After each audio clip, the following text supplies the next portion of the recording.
வாழ்க வையகம், வாழ்க வையகம், வாழ்க வளமுடன். குரு வாழ்க, குருவே துணை. மனித குலம் உய்வதற்கு தங்கள் வாழ்க்கையை அர்ப்பணித்துக் கொண்ட சித்தர் பெருமக்களையும், இன்று நம்மோடு சூட்சுமமாய் நம்மை வழிநடத்தி கொண்டிருக்கும் அருட்தந்தை வேதாத்ரி மகரிஷி அவர்களையும் வணங்கி, அறிவர் சிறந்த அறிஞர் பெருமக்களே, அன்பும் கருணையுமான இறைவனின் திருவுருவங்களே, உங்கள் அனைவரையும் வணங்கி வாழ்த்தி நாம இந்த சிந்தனையை துவங்குகிறோம். ஆலய வழிபாடு அப்படின்ட்டு பொதுவாக ஆலயம் தொழுவது சாலமும் நன்று அப்படின்னு நம்முடைய முன்னோர்கள் சொல்லியிருக்கிறாங்க. இந்த ஆலயம்னா என்ன, அதை எப்படி தொழ வேண்டும் என்று நாம் தெரிந்து புரிந்து செய்தால் அதற்கு நிறைய நன்மைகள் இருக்கிறது. முதல்ல ஆலயம்னா என்ன அப்படின்னு நம்ம பார்த்தோம் அப்படின்னா, கோயில் அப்படின்னு பொதுவாக சொல்லுவோம். ஆனா இந்த ஆலயம் என்பதற்கு உண்மையான ஒரு அர்த்தம், விளக்கம் என்னன்னு பார்த்தீங்கன்னா, ஆன்மா லயமாக கூடிய இடம் ஆலயம். எங்கே நமது ஆன்மா லயமாகிறதோ அதுவே ஆலயம். இப்ப கோயிலுக்கு போறோம், அதுக்கு ஏன் ஆலயம் வச்சிருக்கிறாங்க? அங்க போய் நாம இறை வணக்கம் செலுத்தும் போது அந்த ஆன்மா கொஞ்சம் ஒருமுகப்படுகிறது, கான்சன்ட்ரேஷன், லயமாக முயற்சி செய்கிறது. அதனால அதையும் ஆலயம் என்று சொல்றோம். அதாவது ஆன்மா லயமாவதற்கு உதவக்கூடிய இடமாக இருப்பதாலும் அதை ஆலயம்னு சொல்றோம். அப்ப ஆன்மா லயமாவதே ஆலயம். இப்ப ஆன்மா எப்படி லயமாகும், ஆன்மாவுடைய தன்மைகள் என்ன அப்படின்னு பார்த்தோம்னா, மகரிஷியுடைய தத்துவத்துல ஆன்மா ஒரு 3 நிலைகள்ல செயல்படுதுன்னு சொல்றாங்க. அது எப்படின்னா, ஆன்மா சில நேரங்கள்ல இச்சை வயப்பட்டு செயல்படும், ஆசை வயப்பட்டு செயல்படும். அப்ப அதற்கு ஒரு பெயர் கொடுக்குறாங்க, காமதேனு அப்படின்னு கொடுக்குறாங்க. இந்த காமதேனுன்னு சொன்னோடனே நமக்கு பக்தி மார்க்கத்துல ஒரு ஞாபகம் வரும், ஒரு பசு மாட்டோட ஞாபகம் வரும். அந்த காமதேனுங்கிற பசு கேட்கறதெல்லாம் கொடுக்கும் அப்படின்னு ஒரு புராணத்துல சொல்லியிருப்பாங்க. அப்படின்னா என்ன? காமதேனு, காமனா இச்சை, தேனுனா பசு சொல்லுவாங்க, ஆசை பசு. இந்த ஆசை பசு என்ன? இந்த ஆன்மாவில் இந்த இச்சை அதிகமாக இருக்கும் பொழுது இந்த இச்சையை நிறைவேற்றிக் கொள்வதற்காக அது திட்டமிட்டு செயல் புரிந்து அந்த இச்சையை அடைவதற்கு முயற்சி செய்யும், இச்சையை அடையவும் செய்யும். அப்ப இதுதான் ஆன்மாவுடைய ஒரு நிலை, ஆசை பசு, காமதேனு. இப்ப இந்த தேனுன்றதுக்கு பசுன்னு ஒரு அர்த்தம் உண்டு, இன்னொன்னு ஆன்மானோ அர்த்தம் உண்டு. அப்ப ஆன்மா இச்சை வயப்பட்டு இருக்கும் பொழுது அதற்கு காமதேனு என்று அழைக்கப்படுகிறது. இரண்டாவது ஒரு நிலை பார்த்தீங்கன்னா கற்பகம் அப்படி சொல்லுவாங்க, கற்பு அகம். இந்த மனமானது, அகமானது, ஆன்மாவானது ஒரு அறநெறி வாழ்க்கையோடு ஒழுக்கத்தோடு வாழக்கூடிய ஒரு தன்மையை அடைவதற்கு பேர் என்னதுங்க? கற்பு அகம், கற்பகம். இதுக்கு அடுத்த ஸ்டேஜ் பார்த்தீங்கன்னா சிந்தாமணி. சிந்தாமணினா சிந்தையில் உறுதி, மணினா உறுதின்னு அர்த்தம், சிந்தையில் உறுதி. இந்த சிந்தையில் உறுதின்னு என்னது? மனமானது, இந்த ஆன்மாவானது இறைநிலையோடு கலந்து அதிலே லயித்து இருந்து அதிலே உறுதியும் நிறைவும் பெற்று வாழ்வதுன்னு இருக்கு பாருங்க, அதுதான் சிந்தாமணி அப்படின்னு சொல்றாங்க.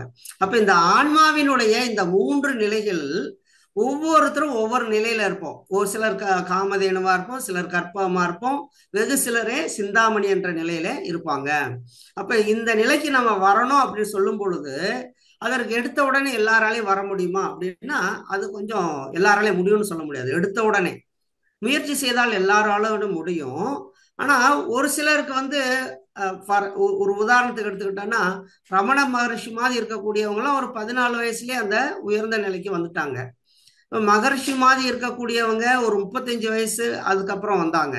ஒரு சிலர் ஒரு 60 வயசுல வருவாங்க. ஒரு சிலருக்கு அந்த அந்த இந்த 80 வயசு ஆனாலும் அந்த நிலைக்கு வராத இருக்கிறவங்களும் இருக்காங்க. இன்னும் சாதாரணமா காமதேனுவாகவே இருப்பவர்களும் இருக்கத்தான் செய்யறாங்க.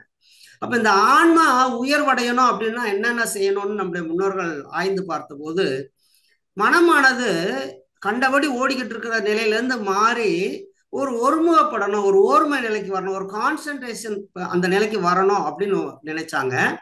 அப்ப இந்த கான்சன்ட்ரேஷன் ஆன மனம் அதற்கு அடுத்து உயிரிலே ஒடுங்கணும், அடங்கணும்னு நினைச்சாங்க. நம்ம அடங்குன அந்த மனம், சிந்தையிலே அடங்கிய மனம் அதற்கு அடுத்து இறைநிலையோடு ஒடுக்க நிலைக்கு வரணும் அப்படின்னு நினைச்சாங்க.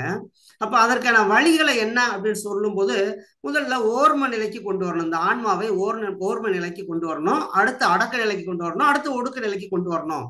அப்ப எப்ப ஆன்மா ஓர்மை நிலைக்கு வரும்?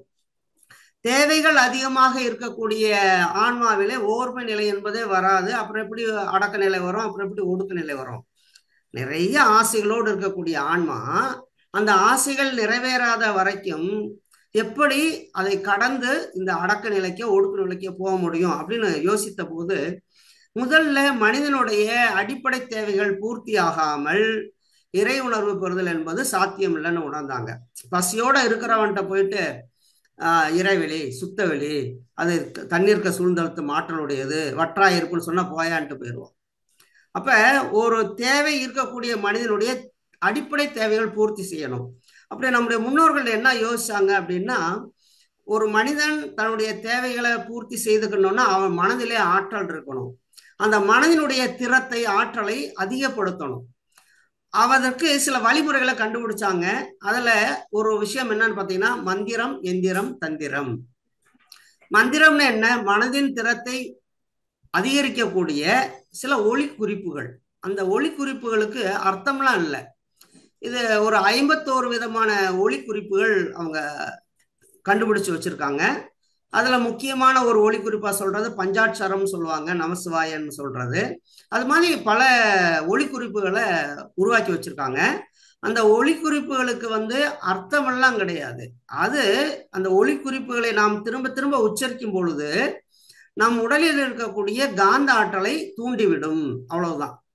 இப்போ ஒரு உதாரணத்துக்கு சொல்லும்போது, ஹரி ஓம் ஸ்ரீயும் ஐயும் கிளியும் சவும் வங் சங் டங் ரிங் ஓம் ஹம் கிரம் கிரீம், இதுக்கெல்லாம் அர்த்தம் கிடையாது. ஆனா அதை உச்சரிக்கும் பொழுது நம்முடைய உடலிலே நம்முடைய காந்தத்தை, ஜீவகாந்தத்தை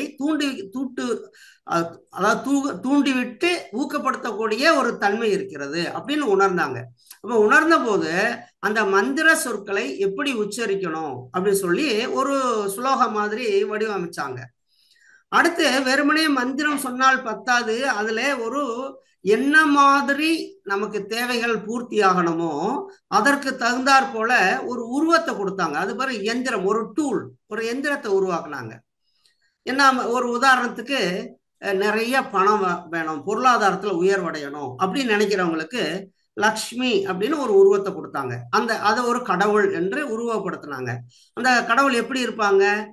சிவப்பு கலர் சேலை கட்டி தலையில கிரீடம் வச்சு உடம்பு முழுக்க நகையா போட்டு அவங்க கையில இருந்து காசெல்லாம் அப்படியே கொட்டுற மாதிரி, தங்க காசுகள் கொட்டுற மாதிரி ஒரு உருவம் கொடுத்தாங்க. அது என்ன அப்படின்னு பாத்தீங்கன்னா, மனதின் தன்மை எதை நினைக்கிறதோ அதுவாகவே மாறும். எந்த ஒன்றை பற்றி நம்ம அடிக்கடி நினைத்து கொண்டிருக்கிறோமோ அத்தகைய தன்மையாய் மனம் மாறும். மகிழ்ச்சியோட ஒரு கவிதை சொல்லுவாங்களா, எப்பொருளை எச்சையிலை எக்குணத்தை எவ்வுயிரை ஒருவர் அடிக்கடி நினைத்தால் அப்பொருளின் தன்மையதாய் நினைப்போர் ஆற்றல் உடலிலும் உயிரிலும் மாற்றம் காணும்.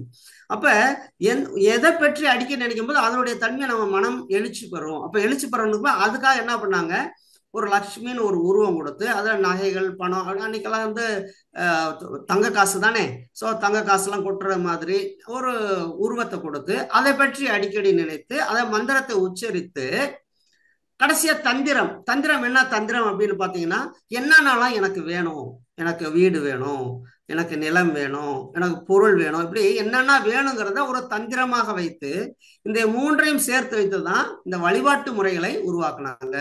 கோவில்கள்ல வழிபாட்டு முறைகளை உருவாக்குனாங்க. அதே போல இப்ப கல்வித்துறையில பெருசா வரணும் அப்படின்னா அதுக்கு ஒரு உருவம் கொடுத்தாங்க. எப்படி? சரஸ்வதின்னு ஒரு உருவம். அந்த அம்மா என்ன செய்வாங்க, வெள்ளை ஆடை உடுத்திருப்பாங்க, கையில வீணை வச்சிருப்பாங்க, ஜபமாலை வச்சிருப்பாங்க, பக்கத்துல மயில், அவங்களுக்கு வாகனம் மயில் ஒண்ணு நாட்டியம் ஆடுறது மாதிரி இருக்கும். ஸோ பல கலைகளையும் உடைய அடக்கிய ஒரு உருவம் கொடுத்து சரஸ்வதி அப்படின்னு ஒரு உருவம் கொடுத்தாங்க. ஒருத்தர் கொஞ்சம் பய உணர்வோடு இருக்கிறார், அவருக்கு வீரம் வரணும் அப்படின்னா அதுக்கு ஒரு உருவம் கொடுத்தாங்க. அதுக்கு ஒரு உருவம் கொடுத்து அவங்க கையில பலவிதமான ஆயுதங்களை கொடுத்தாங்க. சூலாயுதம், சக்கரம், இது கதை, அப்புறம் அந்த சிம்மம், சிங்கம், மிருகங்களை போல சிங்கம், அப்படி பலவிதமான ஆயுதங்களை கொடுத்து இதை நீ பாவனை பண்ண உனக்கு அந்த தைரிய உணர்வு வரும் அப்படின்னு சொல்லி என்ன தேவையோ அதை ஒட்டி எந்திரம் ஒரு உருவத்தை கொடுத்து வணங்குவதற்கு ஒரு வழிமுறைகளை ஏற்படுத்தினாங்க. ஸோ அந்த மந்திரம், எந்திரம், தந்திரம் அப்படிங்கிற ஒரு 3 விஷயங்களை உள்ளடக்கி இந்த வழிபாட்டு முறைகளை உருவாக்குனாங்க. அங்க அந்த வழிபடக்கூடிய அந்த மூர்த்திகள், அந்த உருவங்களை வழிபடுறதுக்கான இடத்த அவங்க எப்படி உருவாக்குனாங்கன்னா, அங்க ஒரு காந்த களத்தை ஏற்படுத்தணும் அப்படின்னு நினைச்சு இந்த 51 மந்திரங்கள்ல முக்கியமான மந்திரங்களை எல்லாம் தேர்ந்தெடுத்து அதை பல முறை உச்சரித்து அதிலே ஒரு எந்திரத்தை உருவாக்குறாங்க. என்னன்னா ஒரு காப்பர் தாமிர தகடு, அதுல சில உருவங்கள் வரைந்து அதை சகசரநாமம்னு சொல்ற மாதிரி 1008 முறை அதை உச்சரித்து அதை சில நாட்கள் தொடர்ந்து, ஒரு குறிப்பிட்ட நாட்கள், ஒரு உதாரணத்துக்கு ஒரு மண்டலம் சொல்லுவாங்க அல்லது 108 நாட்கள் சொல்லுவாங்க, தொடர்ந்து உச்சரித்து அந்த தகடை உருவேற்றி அந்த தகடை பதித்து அதற்கு மேல இந்த மூர்த்தியை வைப்பாங்க. அதாவது அந்த வழிபடக்கூடிய அந்த சிலையை, கடவுள் சிலையை வைப்பாங்க. அதே மாதிரி அந்த சிலைக்கு நேர மேலாக கோபுரம் கட்டி அந்த கோபுரத்துல பஞ்சலோகத்தினால் ஆன கோபுர கலசங்களை வச்சு வான்காந்தத்தை ஈர்க்கக்கூடிய தன்மை உடையதாக அதை வடிவமைச்சு அந்த வான்காந்தத்தை ஈர்த்த அந்த சிலையின் அடியில் இருக்கக்கூடிய காப்பர் அது அப்படியே ரிஃப்ளெக்ட் பண்றது மாதிரி ஒரு குறுகலான, நிறைய வெளிச்சம் இல்லாத ஒரு இருளான ஒரு கருவறையை உருவாக்கி அதற்கு எதிராக ஒரு காப்பரால் ஆன அல்லது வெண்கலத்தால் ஆன அல்லது பித்தளையால் ஆன ஒரு கம்பம் ஒன்று நட்டு வைப்பாங்க, கோபுர கொடி கம்பம். அது என்ன செய்யும், ஒரு ஆண்டனா மாதிரி அந்த கருவறையில இருந்து வெளிவரக்கூடிய காந்த ஆற்றலை ஈர்த்து அங்க இருக்க அப்படியே ரிஃப்ளெக்ட் பண்ற மாதிரி ஏற்பாடு செய்திருந்தாங்க. ஸோ ஆலயத்தினுடைய நோக்கம் என்ன அப்படின்னு பார்த்தீங்கன்னா,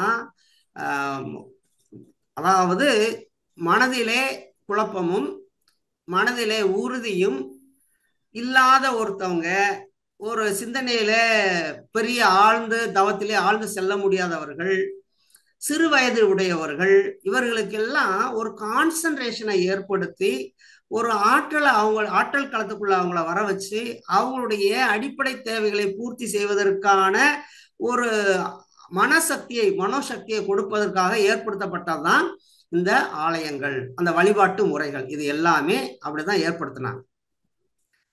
ஆனா பிற்காலத்துல வந்தவங்க அந்த கோவிலுடைய நோக்கம் ஒரு மனிதன் ஒரு கான்சன்ட்ரேஷன் பண்ணி ஒரு மனமான ஒருமுகப்பட்டு அவனுடைய சிந்தனையில உறுதி அடைந்து அவன் நினைக்க வேண்டிய எண்ணங்கள் நிறைவேறுவதற்காக,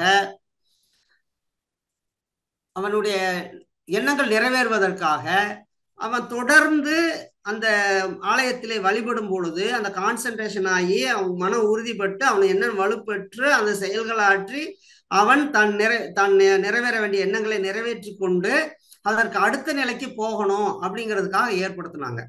நீங்க கோயில்ல வழிபாட்டு முறைகள்ல பார்த்தீங்கன்னா, முதல்ல நம்ம கோயில் போய் சாமி கும்பிடுவோம், அப்படி கையை கூப்பி அங்க இருக்கிற அந்த உருவத்தை பார்த்து வணங்குவோம். அப்புறம் பார்த்தீங்கன்னா கொஞ்ச நேரம் கழிச்சு நம்மளை அறியாமலேயே கண்களை மூடி நம்ம வணங்குவோம். அப்ப கண்களை மூடி வணங்கும் பொழுது வெளியில அந்த கருவறையில இருந்த அந்த கோயில் சிலையிலுடைய உருவம் இப்ப நமக்கு உள்ளார தெரியும்.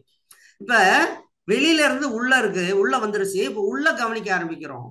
நான் இப்ப தினசரி கோயிலுக்கு போறக்கூடியவங்க பாத்தீங்கன்னா இந்த வெளியில பார்த்து வணங்குறது குறைந்த உள்ள பார்த்து வணங்குறது அதிகமாயிடும்.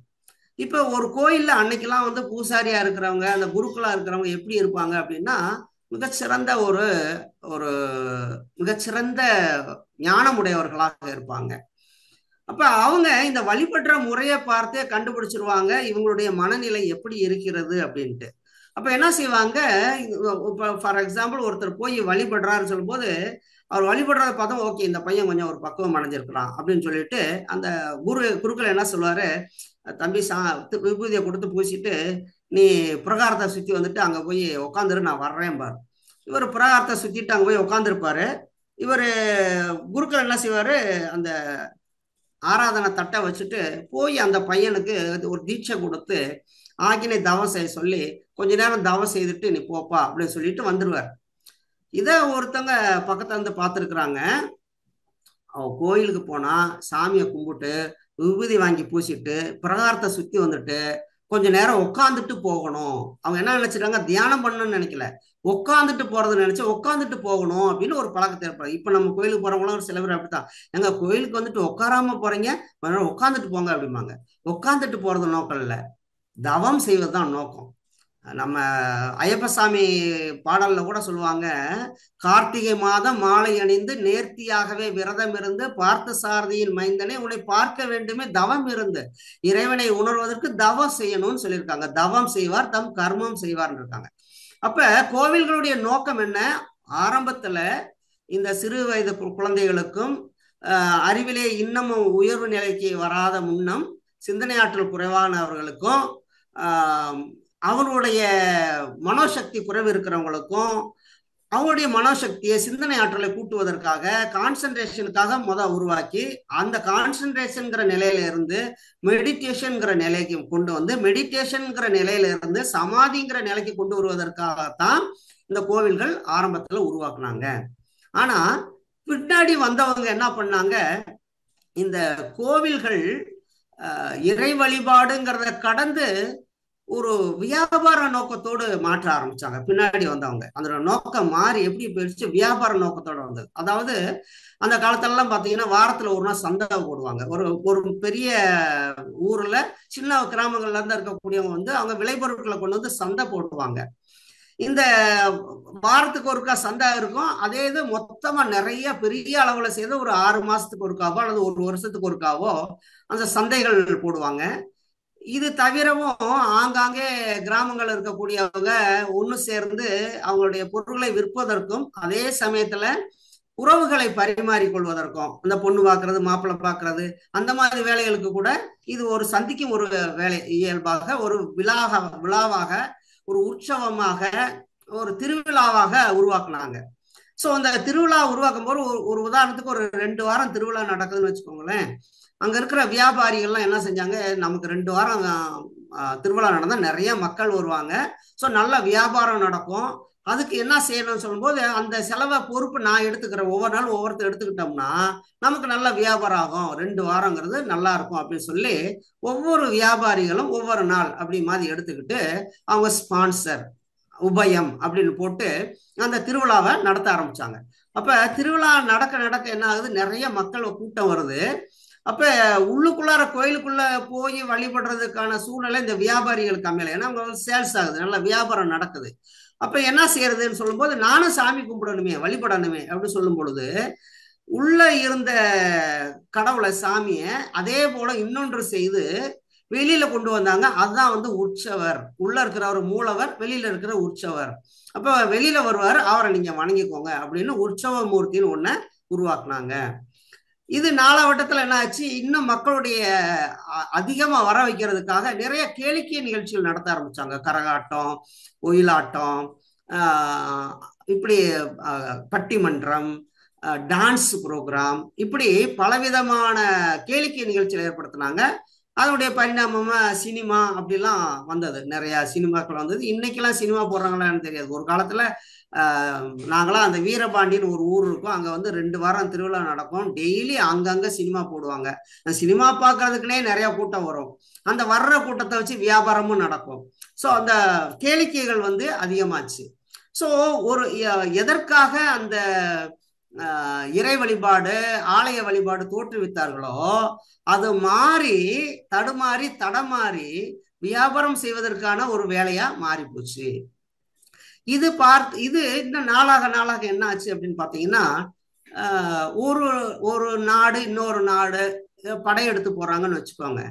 அங்க இருக்கிற யாரு பலம் வாய்ந்தவனோ அவன் பலம் குறைந்தவனை வந்து கேப்சர் பண்ணிடுவாங்க, மொத்தத்திலேயே வந்து அழிச்சிருவாங்க, அந்த செல்வத்தெல்லாம் அழிச்சிருவாங்க, பெண்களை எல்லாம் அடிமையாக்கிடுவாங்க. ஆனா இந்த கோவில்களை மட்டும் தொட மாட்டாங்க. நீங்க பார்த்தீங்கன்னா ஒரு வீரபாண்டிய கட்டபொம்மன் கட்டி அந்த கோட்டை இருக்கு பாருங்க பாஞ்சாலங்குறிச்சியில, அதெல்லாம் உடைச்சிட்டாங்க. ஆனா அவர் கட்டின அந்த கோயில், ஒரு சின்ன கோயில் இன்னமும் இருக்குது. அந்த கோயில்களை தொடுறதுக்கு பயப்படுவாங்க, அது ஏதாவது சாமி குத்தமாயிடும், நமக்கு ஏதாவது பிரச்சனை வந்துடும். ஈவன் வேற்று மதத்து அரசர்களாக இருந்தாலும் கோவில்களை தொடுறதுக்கு கொஞ்சம் யோசிப்பாங்க. இதை பார்த்த இந்த அரசர்கள் என்ன பண்ணாங்க, கோவில்களையே கோட்டைகளாக கட்டிட்டா நமக்கு சேஃப், பாதுகாப்புன்னு நினைச்சு மிகப்பெரிய கோட்டைகளாக கட்ட ஆரம்பிச்சாங்க. 4 புறமும் கோபுரம் வச்சு. இந்த கோபுரம் எதுக்கு வச்சாங்க? உயரமான கோபுரங்கள் எதுக்குன்னா 2 காரணம். ஒண்ணு வந்து மேலே ஏறி எதிரிகள் யாராவது வர்றாங்களா தூரத்துல வரும்போதே பார்த்து கொள்வதற்கு. 2வது, ஒரு ஊர்ல இருந்து இன்னொரு ஊருக்கு போகக்கூடியவங்க அந்த கோபுரத்தை பார்த்து இது இந்த ஊர்னு அடையாளம் கண்டு போவதற்காகவும் இந்த கோபுரங்களை உயரமா கட்டினாங்க. மிகப்பெரிய கோவில்களாக கட்டி அதுக்குள்ள சுரங்கப்பாதைகள்லாம் வைத்து அகலிலாம் வச்சு கோவில்களை கோட்டைகளாக கட்டினாங்க. இப்ப நீங்க தஞ்சை பிரகதீஸ்வரர் கோயில் பாத்தீங்கன்னா அது கோட்டை. நீங்க இப்பெல்லாம் அந்த அகலியெல்லாம் மூடிட்டாங்க. முன்னாடி பாத்தீங்கன்னா அந்த கோட்டையை சுத்தி, அந்த கோயிலை சுத்தி அகலி இருந்தது. அகலின்னா தெரியலையா? தண்ணி இருக்கும், அதுல முதலைகள் இருக்கும், யாருனாலும் கிராஸ் பண்ணி போக முடியாது. அதுக்கு ஒரு பலகை வச்சு ஓப்பன் க்ளோஸ் வச்சிருப்பாங்க. அது உரியவங்க வரும்போது அந்த கடக்கிறதுக்கு அந்த பலகையை வச்சு கொண்டு வந்து வைப்பாங்க. அதுக்கப்புறம் போன பிறகு அந்த பலகையை மூடிடுவாங்க. ஸோ அந்த மாதிரி அகலிகளை எல்லாம் கட்டி கோட்டைகளாக கட்டினாங்க. மீனாட்சி அம்மன், மதுரை மீனாட்சி அம்மன் கோயில்லாம் மிகப்பெரிய கோட்டை தான். ஸோ கோவில் என்ற நோக்கத்தை கோட்டைகளாகவும் பாதுகாப்பாகவும் பயன்படுத்தினாங்க. 4 புறமும் உயர்ந்த கோபுரங்களை வச்சு பயன்படுத்தினாங்க. இந்த பக்தியினுடைய இந்த ஆலய வழிபாட்டினுடைய நோக்கம் அறிவு விழிப்பு நிலை பெறணும், அறிவு வந்து நிலை பெறணும், அறிவு வந்து நிறைவு பெறணும் அப்படிங்கிறதுக்காக ஏற்படுத்தப்பட்ட ஒன்று. பிற்காலத்துல வெறும் சடங்குகள் மிக அதிகமாகி, இன்னும் சொல்ல போனா தேவையற்ற சடங்குகள் மிக அதிகமாகி அது ஒரு வியாபார தளமாக உருவாகி சாமிக்கு அவரை எழுப்புறதுல இருந்து அவரை தூங்க வைக்கிற வரைக்கும் பலவிதமான சடங்குகளை உருவாக்கிட்டாங்க. பள்ளி எழுச்சி, காலையில எந்திரிக்கிறதுக்கு ஒரு இது, அப்புறம் அவரை தூங்க வைக்கிறதுக்கு ஒண்ணு, அவருக்கு கல்யாணம் பண்ணி வைக்கிறது. கடவுளுக்கு நாம கல்யாணம் பண்ணி வைக்கணுமா என்ன? சோ இதெல்லாம் என்ன எங்க வந்ததுன்னா அறியாமையினுடைய வெளிப்பாடு.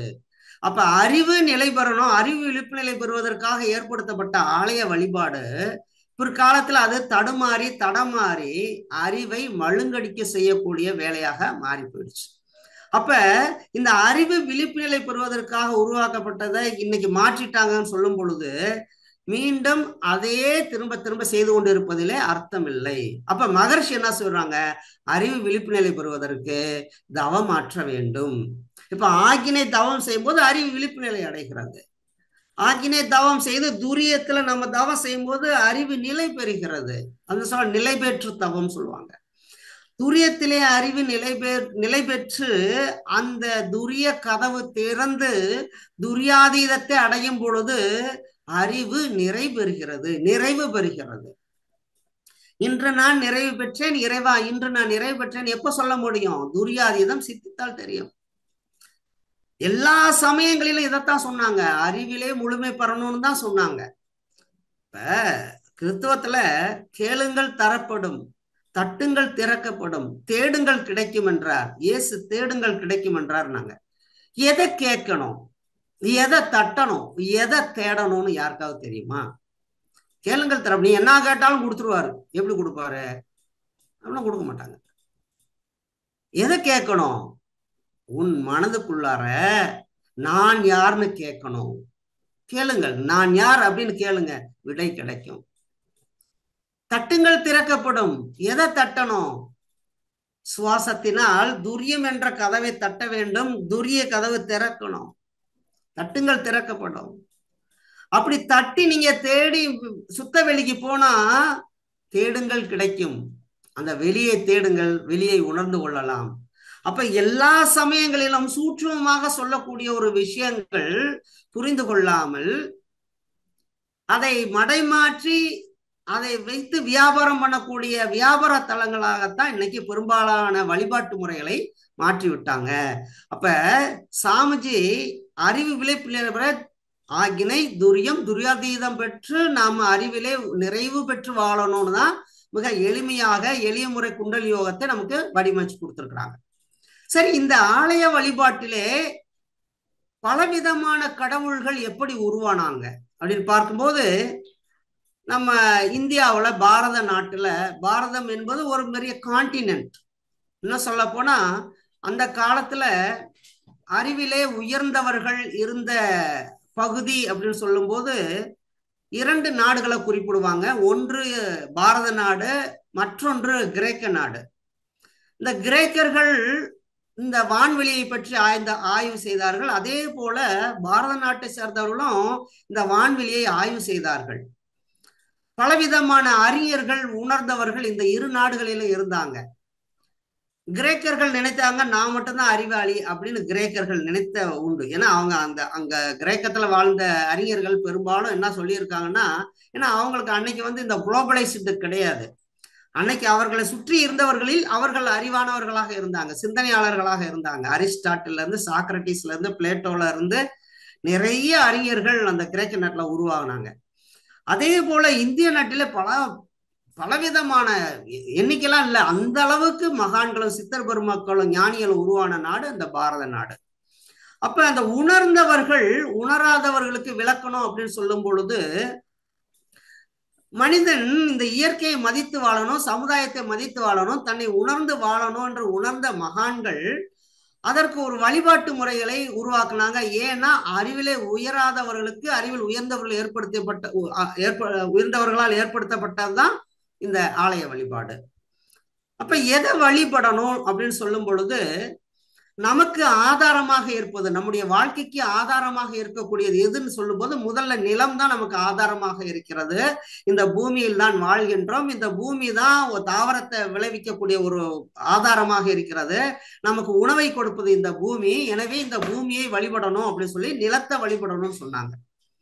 நிலம் இருந்தாலும் நீர் இல்லாத பயனில்லை என்று உணர்ந்த போது நீரை வழிபடணும்னு நினைச்சாங்க. நீர் இருந்தால் கூட அதற்கு போதுமான அளவு வெப்பம் இல்லை என்றால் இந்த பயிர் உருவாகாது, நாம் உயிர் வாழ முடியாது என்று உணர்ந்தவர்கள் நெருப்பை வழிபடணும்னு நினைச்சாங்க. நெருப்பு இருந்தாலும் காற்று, இந்த சுவாசம், காற்று இல்லை என்றால் உயிர் வாழ முடியாது என்று நினைத்தவர்கள் காற்றை வழிபட்டாங்க.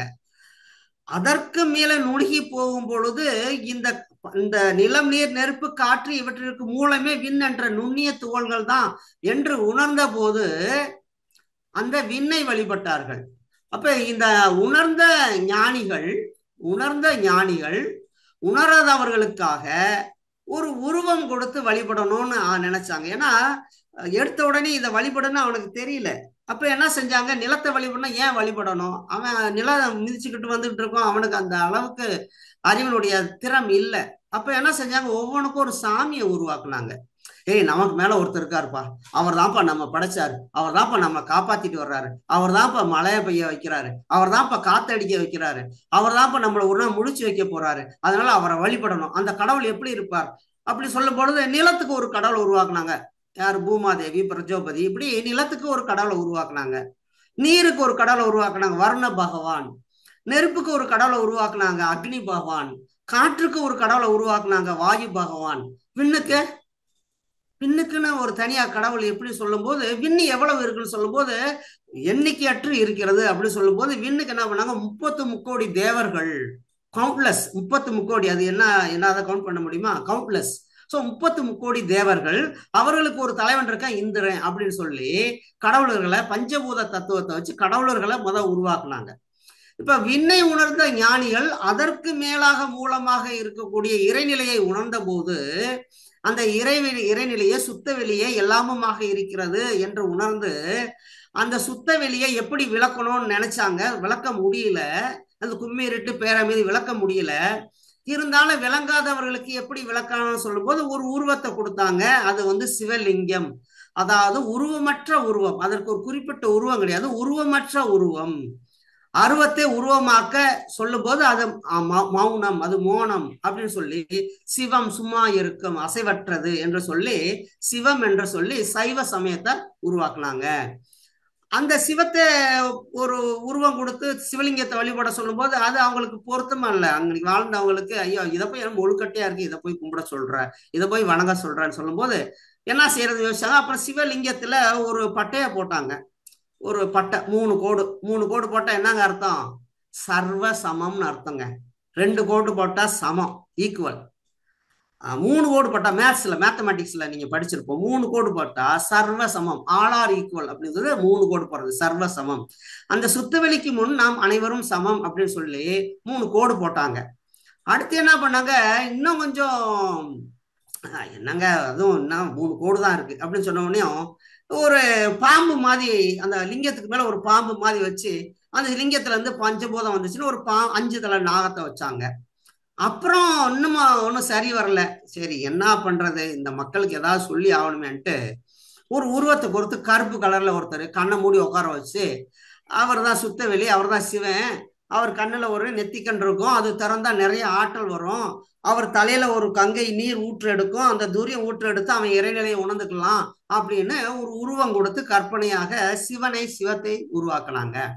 இது சைவ சமயம். அப்ப அந்த சுத்தவெளிக்கு கீழ் அனைவரும் சமம் என்று உணர்த்த வந்தது சைவ சமயம். அடுத்து ஒரு சில பகுதியில வாழ்ந்த மகான்கள் சுத்தவெளி சிவம் ஆதியாக இருந்தாலும் அது அசைவு பெற்று சக்தியாக வந்த பிறகுதான் மனிதன் உணர முடிஞ்சதுன்னு உணரும் போது சக்தி வழிபாடு, இது சக்தி பேரியக்க மண்டலம், எனர்ஜி ஃபீல்டு, சக்திகளம், அந்த எனர்ஜி தான் பேஸ் அப்படி சொல்லி அந்த எனர்ஜிக்கு உருவமாக என்ன செஞ்சாங்க, அது சிவம் அசைந்தது, சக்தி சிவத்திலிருந்து வெளிப்பட்டது, சிவத்தை ஆணாக கொடுத்து சக்தியை பெண்ணாக உருவமைத்து அந்த பெண் கையிலே பலவிதமான ஆயுதங்களை கொடுத்து எதெல்லாம் வலிமையானதோ அதையெல்லாம் காட்டி ஒரு சாக்த வழிபாடு, சக்தி வழிபாடுன்னு வச்சு அந்த பிரபஞ்சத்துக்கு கீழே, சக்திக்கு கீழே, எனர்ஜிக்கு கீழே அனைவரும் சமம் அப்படின்னு உருவாக்குனாங்க பாருங்க, அது சாக்த சமயம். அடுத்து இன்னொரு பகுதியில வாழ்ந்த மக்கள் இந்த சுத்தவெளி, அது கும்மிருட்டு, அது கார்மேகம், அது கரிமால், அது திருமால், அது கிருஷ்ணம். அந்த கிருஷ்ணமானது எழுச்சி பெற்று பஞ்சபூதங்களாக மாறியது. அது முதல் எழுச்சி பெற்றது விண் சுழல்கிறது, அந்த சுழல்வது சக்கரம். அந்த விண் சுழலும் போது அதிலிருந்து சப்தம் வருகிறது, சங்கு என்று வைத்து சங்கு சக்கரத்தை கொடுத்து பெருமாள் திருமாள் என்று உருவாக்கி கிருஷ்ணன் என்று உருவாக்குனாங்க. சங்கு சக்கர சாமி சிங்குன்னு ஆடிச்சான். எப்படி ஆடிச்சு, சக்கரம் சுத்தியதுல இருந்து சத்தம் வந்தது, அது அசைந்து பஞ்சபூதங்களா மாறியது. இந்த பஞ்சபூதங்கள் இந்த கரிமால்ல இருந்து, இந்த பெருமாள்ல இருந்து, இந்த கிருஷ்ணத்துல இருந்து வெளிப்பட்டது. அந்த வெளிப்பட்டது பிரம்மம், அதிலிருந்து உயிரினங்கள் தோன்றியது. அந்த பெருமாள் எங்க வெளிப்பட்டார் உயிரினங்களாகனா, பார்க்கடலிலே மில்கிவே கேலக்சியில வெளிப்பட்டார் என்று அதுக்கு ஒரு உருவம் கொடுத்து சங்கு சக்கரத்தை வைத்து வைணவ சமயமாக உருவாக்குனாங்க. அப்ப விண்தோளின் சுழற்சி, அந்த சுத்தவெளிக்கு கீழே, பஞ்சபூதங்களுக்கு கீழே அனைவரும் சமம் என்று வைணவ சமயத்தை உருவாக்குனாங்க. இன்னும் ஒரு சிலர் ஆரம்ப காலங்கள்ல அந்த சூரியன் தான் நமக்கு ஒளி கொடுக்குது, வெப்பம் கொடுக்குது, எல்லாவற்றையும் கொடுக்குது, நாம் சூரியனை வழிபட வேண்டும் என்று இருந்தவர்கள் சௌர சமயம் என்று உருவாக்குனாங்க. அப்ப அந்த சௌர சமயத்துக்கு சூரியனுக்கு கீழே அனைவரும் சமம், எல்லோரும் இறை உணர்வோடு அறநெறியோடு வாழணும் அப்படின்னு உருவாக்குனாங்க. இன்னும் ஒரு பகுதியில வாழ்ந்த மகான்கள் சுத்தவெளி அதனுடைய அசைவு விண் என்றாலும் இந்த பஞ்சபூதங்களும் சேர்ந்துதான் மனிதனாக உயிரினங்களா வந்திருக்கிறது. பஞ்சபூதங்களும் இல்லை என்றால் நாம் வாழ்க்கையை நடத்த முடியாது. எனவே இந்த பஞ்சபூதத்தை வழிபடணும். எந்த காரியத்தை துவங்கினாலும் இந்த பஞ்சபூதங்களை மதித்து துவங்க வேண்டும் என்று சொல்லி கணபதி என்று சொல்லி 5 பூதங்களுக்கு அதிபதி, பூதகணங்களுக்கு அதிபதி, என்னது நிலம் நீர் நெருப்பு காற்று விண் என்ற 5 பூதங்களுக்கு அதிபதியாக, கணங்களுக்கு அதிபதியாக கணபதி என்று உருவாக்கி கானபத்தியம் என்று உருவாக்குனாங்க. அது விநாயகர் வழிபாடு. சோ அந்த பஞ்சபூதங்களுக்கு கீழாக அனைவரும் சமம் என்று கானபத்தியம் என்ற சமயத்தை உருவாக்குனாங்க. இதையும் தாண்டி தென்னாட்டிலே வாழ்ந்த சித்தர்கள் இந்த பஞ்சபூதங்கள்ல இருந்து பஞ்ச தன்மாத்திரைகள் வருகிறது. அழுத்தம், ஒளி, ஒளி, சுவை, மனம் என்ற பஞ்ச தன்மாத்திரைகள் வருகிறது. கானபத்தியம் என்பது பஞ்சபூத பஞ்ச தன்மாத்திரை. ஆனால் தென்னாட்டில் வாழ்ந்த சித்தர்கள் இந்த காந்தமானது அழுத்தம், ஒளி, ஒளி, சுவை, மனமாக மட்டும் இல்லாமல் இந்த 5ஐயும் உணரக்கூடிய மனமாகவும் மாறுகிறது. அப்ப காந்தத்தினுடைய தன்மாற்றம் அழுத்தம், ஒளி, ஒளி, சுவை, மனம், மனம் என்ற 6 தன்மாற்றம் அடைகிறதுன்னு உணர்ந்த போது 6 முகத்தை கொடுத்து கௌமார சமயம் என்று உருவாக்குனாங்க. நீங்க இந்த கானபத்தியத்துல பாத்தீங்கன்னா பிள்ளையார் எப்படி வந்தாரு அப்படின்னு சொல்லும் பொழுது பிள்ளையார் வந்து சக்தி, அதாவது உமையாளுடைய சக்தியினுடைய அழுக்க தேய்ச்சி உருவாக்குனாங்க அப்படின்னு புராணத்துல சொல்லுவாங்க. அதுல என்ன தத்துவம்னா, விண் சக்தி என்பது விண், விண் சேர்ந்து விண்ணுடைய சேர்க்கை தான் பஞ்சபூதங்களாக வந்தது அப்படின்னு சொல்லி அங்க வந்து சிவனும் பார்வதியும் தாம்பத்தியம் கொண்டு பிள்ளையார் பிறந்தார் அப்படிலாம் சொல்லல. சக்தியினுடைய ஒரு பகுதி, விண்ணினுடைய ஒரு பகுதி பஞ்சபூதங்களாக மாறியது அப்படின்னு தான் சொல்லியிருக்காங்க. அதே போல முருகன் வந்து சிவனும் பார்வதியும் தாம்பத்தியம் கொண்டு பிறந்தார் அப்படிலாம் சொல்லல புராணத்துல. எங்க இருந்து பிறந்தாராம்? அவருடைய நெற்றிக்கண்ல இருந்து பிறந்தார். எங்க? அவருடைய சிவத்தினுடைய அசைவு, சிவம் அசைந்த போது காந்தமாக வெளிப்பட்டது.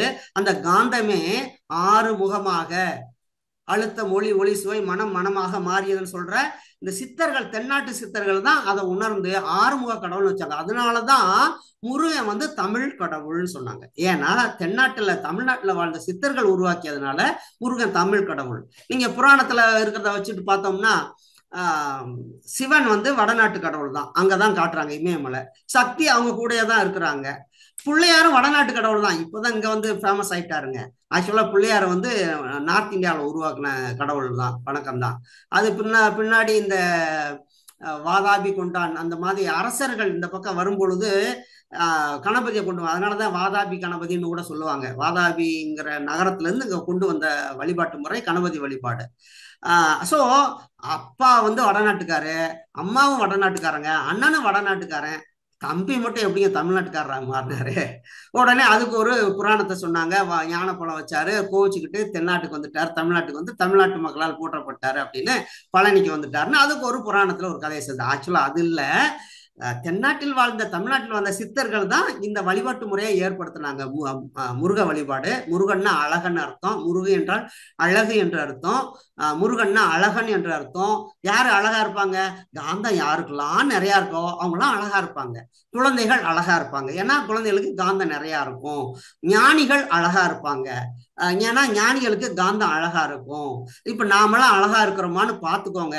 அழகா இருந்தோம்னா காந்தம் இருக்குன்னு அர்த்தம். அழகு என்பது நிறத்தில் அல்ல, அதை புரிஞ்சுக்கோங்க. அழகு என்பது நிறத்தில் அல்ல, அழகு என்பது காந்தத்தில்.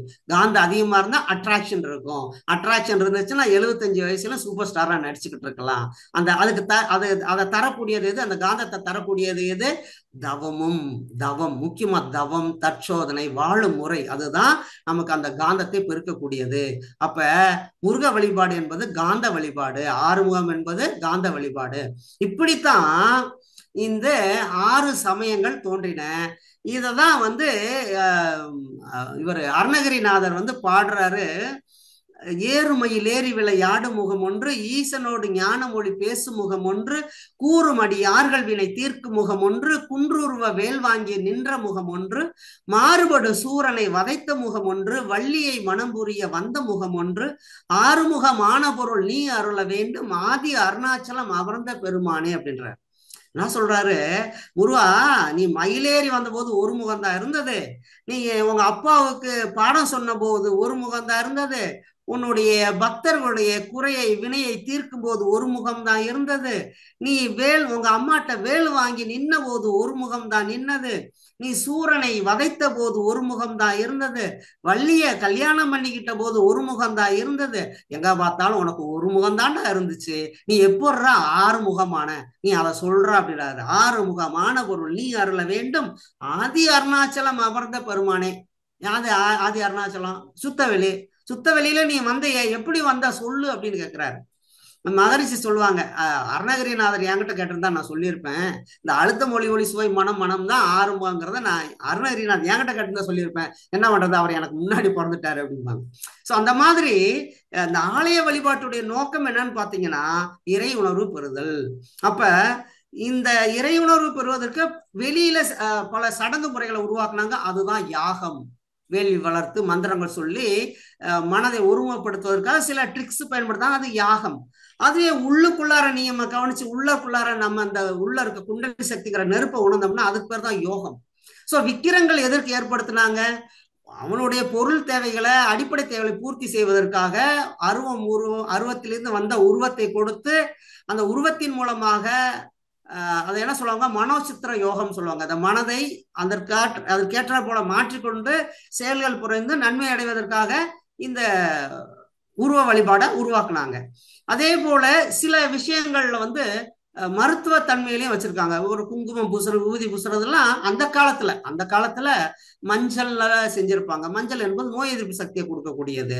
அதே மாதிரி இந்த பசுஞ்சாணத்தை நேரடியாக தாமரை இலையில பிடிச்சு அதை காய வச்சு அதை நெருப்புல இட்டு சாம்பலாக்கி அதுல சில மூலிகைகளை சேர்த்து அந்த விபூதி கொடுத்தாங்க. அது பூசும்போது ஆக்கினை தூண்டி விடுவதற்கும் இங்க இருக்க நீரெல்லாம் எடுத்து நோய் எதிர்ப்பு சக்தியை உருவாக்குவதற்காக அன்னைக்கு ஏற்படுத்தினாங்க. இன்னைக்கு வைக்கிறது எல்லாம் கெமிக்கல் ஆயிடுச்சு.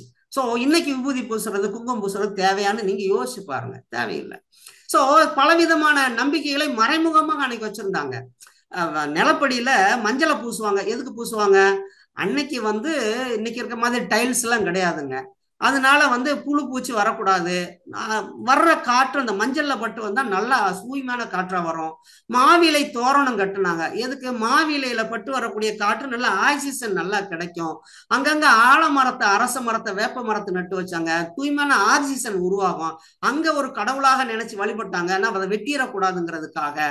சோ சில உண்மையான விஷயங்களை மறைத்து வைத்தார்கள். அதுக்கு பிறகு மூட நம்பிக்கை. மூடம்னா மறைக்கப்பட்டன்னு அர்த்தம். உண்மையை மறைத்து சில விஷயங்கள் வச்சிருந்தா அது மூட நம்பிக்கை, மறைக்கப்பட்ட நம்பிக்கை. ஆனால் அது புரியாம பின்னாடி வந்துட்டு இப்ப நாம என்ன செய்யறோம்? இன்னைக்கு எல்லாம் டைல்ஸ் வந்தாச்சு, அடுக்குமாடி குடியிருப்புல இருக்கிறோம். இப்ப நம்ம என்ன செய்யறோம்? மஞ்சளுக்கு பூரா மஞ்சள் கலர் பெயிண்ட் அடிக்கிறோம். குங்குமம் வைக்கிறதுக்கு பதிலாக சிவப்பு கலர்ல ஒரு டாட் வைக்கிறோம். மாவிலை தோரணத்துக்கு பதிலாக மாவிலை மாதிரி பிளாஸ்டிக்லயும் தகரத்திலையும் தொங்க விடுறோம். இப்ப அன்னைக்கு செய்தது ஒரு காரண காரியத்தோடு இருந்தது. இன்னைக்கு செய்யறது அது தேவையற்ற ஒரு சடங்காக மாறிடுச்சு. அப்ப இறைநிலை தான் எல்லாமுமாக இருக்கிறது அப்படிங்கிறது தான் கிறிஸ்தவத்துல கூட சொல்றாங்க, நானே வழியும் சத்தியமும் ஜீவனுமா இருக்கிறேன். நான்கிறது எனக்கு இறைநிலையே வழி, அதுவே சத்தியம், அதுவே ஜீவன். இயேசு தன்னை சொல்லவில்லை, நானேன்னு சொல்றாரு. எது நான்? எல்லாம் அல்ல இறைநிலையே நான். அந்த இறைநிலையே வழியாக இருக்கிறது, சத்தியமாக இருக்கிறது, ஜீவனமாக இருக்கிறது. அததான் நபிகள் சொல்லும் போது அல்லாஹ்னா எங்கும் நிறைந்தவன் அர்த்தம் அப்படின்னு அர்த்தம். அப்ப எல்லா சமயங்களும் எதை சொல்லுகிறதுனா இறை உணர்வையும் அறநெறியும் தான் எல்லா சமயங்களும் சொல்லுகிறது. ஆனா இது தெரியாத அந்த காலத்துல ஏற்படுத்தப்பட்ட சில பழக்கங்கள் காரண காரியத்தோடு ஏற்படுத்தப்பட்டது. இன்றைக்கு அந்த பழக்கங்கள் அதற்கான விளக்கம் கிடைக்காத போது தேவையற்ற பலவிதமான சடங்கு முறைகளை உருவாக்கி பொருட்செலவுக்கான ஒரு விஷயமா மாறி போயிடுச்சு. இததான் மாதிரி சொல்றாங்க. இப்படிலாம் சொன்னா என்னைய நாத்திகன்னு சொல்லிடுவாங்க அப்படிங்கிறாங்க. அந்த நாத்திகம் ஆத்திகம்ங்கிறது கூட சாமிஜி விளக்கம் கொடுக்குறாங்க. ஆத்திகம் என்னதுன்னா ஆஸ்தீகம். ஆஸ்தீகம்ல இருந்து ஆத்தின்னு தமிழ்ல மாத்தினாங்க. ஆஸ்தீகம் சொல்லும்போது ஆஸ்தினா பொருள். பொருள் சார்ந்து என்னுடைய மனம், என்னுடைய எண்ணம் செயல்படுமானால் அது ஆஸ்தீகம். நான் ஆஸ்திகம். பொருள் சார்ந்து இல்லாத இறை சார்ந்து என் மனம் செயல்படுமானால் அது நாஸ்திகம். அப்ப நாத்திகம், உண்மையான நாத்திகம் எப்படி இருப்பான்? இறை தேடலோடு இருப்பான். உண்மையான பகுத்தறிவாதி எப்படி இருப்பான்? இறைவனை உணர்ந்து தேடக்கூடியவனா இருப்பான். பகுத்தறிவாதின்னு சொல்றவெல்லாம் பகுத்தறிவாதி இல்ல, நாத்தியம் சொல்றவெல்லாம் நாத்தியம் கிடையாது. உண்மையான நாத்திகன் இறை தேடலோடு இருப்பான். உண்மையான பகுத்தறிவாதி இறை தேடலோடு இருப்பான், இறை உணர்வோடு இருப்பான். அப்ப அந்த சித்த வழியாக சிவமே அசைந்து சக்தியாகி காந்தமாகி ஓரறிவு தாவரம் முதல் ஆறறிவு உள்ள மனிதனோட அனைத்துமாக இருக்கிறான் என்பதை உணர்ந்து கொண்டால் இந்த மனமயக்கம் ஏது ஆலய வழிபாட்டிலே மூலமாக, உருவ வழிபாட்டின் மூலமாக இன்றைக்கு மக்களை பிளர்ந்து அதன் மூலமாக வாணிபத்தையும் பொருளாதாரத்தையும் மதத்தையும் அரசியலையும் பயன்படுத்தி கொண்டிருக்கிற மனமயக்கம் இருக்குமா? இருக்காது. அப்ப சாமிஜி ஆலயம்ங்கிறதுக்கு என்ன விளக்கம் சொல்றாங்க? ஆலயம் என்றால் அறிவு ஓர்மை நிலை பெற்று ஆன்மாவெனும் உயிரில் அடக்கமுறும் பேராம். ஆன்மா உயிரிலே அடக்கமுறக்கூடிய பேரு. ஆலயம் என்னும் சொல்லில் ஆன்மாவாகும். அடுத்து வரும் லயம் அதனின் அடக்க நிலை குறிப்பு. ஆன்மா அடங்கி இருக்கக்கூடிய அடக்க நிலை குறிப்பு. ஆலயமாம் பயிற்சி முறை தேர்ந்தாற்றி பழக. இந்த ஆன்மா லயமாவதற்கான பயிற்சி முறையை தேர்ந்து ஆற்றி பழக அறிவு உயிரை உணரும் மெய்ப்பொருளாம். அறிவு உயிரை உணர்ந்து அதற்கு மூலமாக இருக்கக்கூடிய மெய்ப்பொருளை உணர்ந்து கொள்ளும். ஆலயத்தால் மனிதன் அறவழி கண்டு வாழ்வான். இந்த ஆன்மா லயமாகும் போது, இறைநிலையோடு லயமாகும் போது மனிதன் அறவழியிலே வாழ்வான். அதற்கு அறிவில் தரமொக்க இரு வழிகள் உண்டு. இந்த ஆன்மாவை லயமாக்குறதுக்கு 2 வழிகளை அன்னைக்கு மகான்கள் உருவாக்குனாங்க. புலன் அளவில் அன்னமயம் பிராணமயம் போக்கினிலே மயக்குற்று செயலாற்றி வாழும் சலன நிலையுடையோர்கள்.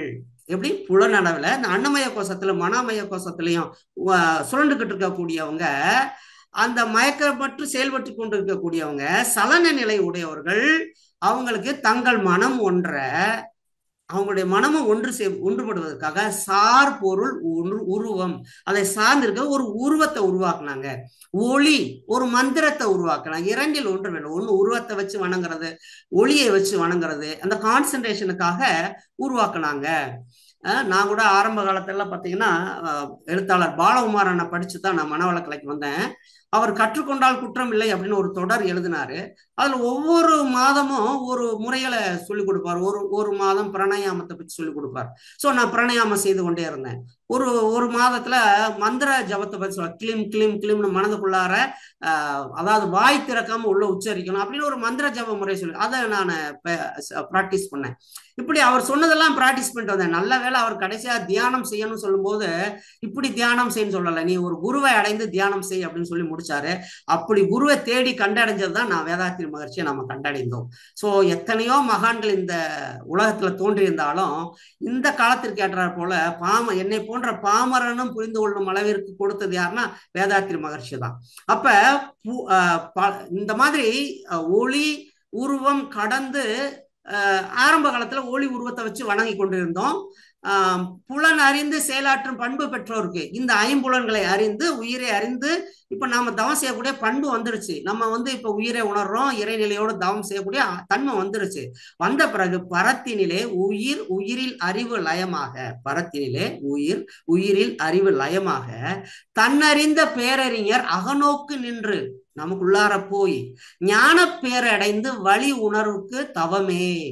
நம்ம ஆரம்ப காலங்கள்ல இந்த மனதை ஒருமைப்படுத்துவதற்கு இந்த உருவ வழிபாடு மந்திர ஜபம் இதெல்லாம் ஓகே தான், நல்லதுதான், இல்லைன்னு சொல்லல. ஆனால் இப்ப மகரிஷி கொடுத்த இந்த உயிர் உணர்வு தவத்தை கற்றுக்கொண்ட பிறகு அதுல ஆழ்ந்து வேற வரணும், அப்படி இறை உணர்வு பெறணும், முழுமை அடையணும்னா அங்க மட்டும் இருந்தா பத்தாது. என்ன ஆகணும்? அதை கடந்து தவம் செய்யணும். மீண்டும் சொல்றேன், பார்த்த சாரதியின் மைந்தனை உன்னை பார்க்க வேண்டுமே தவம் இருந்து, இறைவனை தவம் இருந்துதான் பார்க்க வேண்டும். அப்ப இது கடவுள் என்பது எல்லா மதத்திலும் உண்டு. மாதிரி சொல்றாங்க, எம்மதத்தும் கடவுள் என்ற குறிப்பு உண்டு. எண்ணி வணக்கம் செலுத்தும் முறைகள் உண்டு. ஒவ்வொருத்தரும் ஒவ்வொரு இந்த மாதிரி வணங்கணும், மெழுகுவர்த்தி ஏற்றி வணங்கணும், ஜபம் போட பண்ணணும், மோளம் அடிச்சு வணங்கணும், இப்படி பல விதமான வணக்க முறைகள் உண்டு. நம் அறிவை புலன்கள் தம்மை பண்படுத்தி நல்வாழ்வை தரும் வழிகள் இவைகளாகும். இதெல்லாம் நம்மள பண்படுத்துறதுக்காக ஒரு பக்குவப்படுத்த ஒரு ஆரம்ப நிலை ஒரு வழிகள்.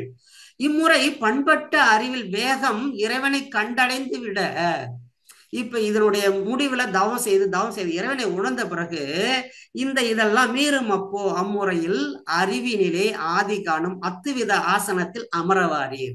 எல்லாம் ஒன்றுதான் என்ற அத்துவித ஆசனத்தில் வந்து கற்றுக்கொள்ளுங்கள், குண்டலி யோக தவம் கற்றுக்கொள்ளுங்கன்னு மகர்ஷி கூப்பிடுறாங்க. அப்ப அதுக்கு என்ன, அறிவினை கருவினை இணைத்து தவம் மாற்ற வேண்டும்.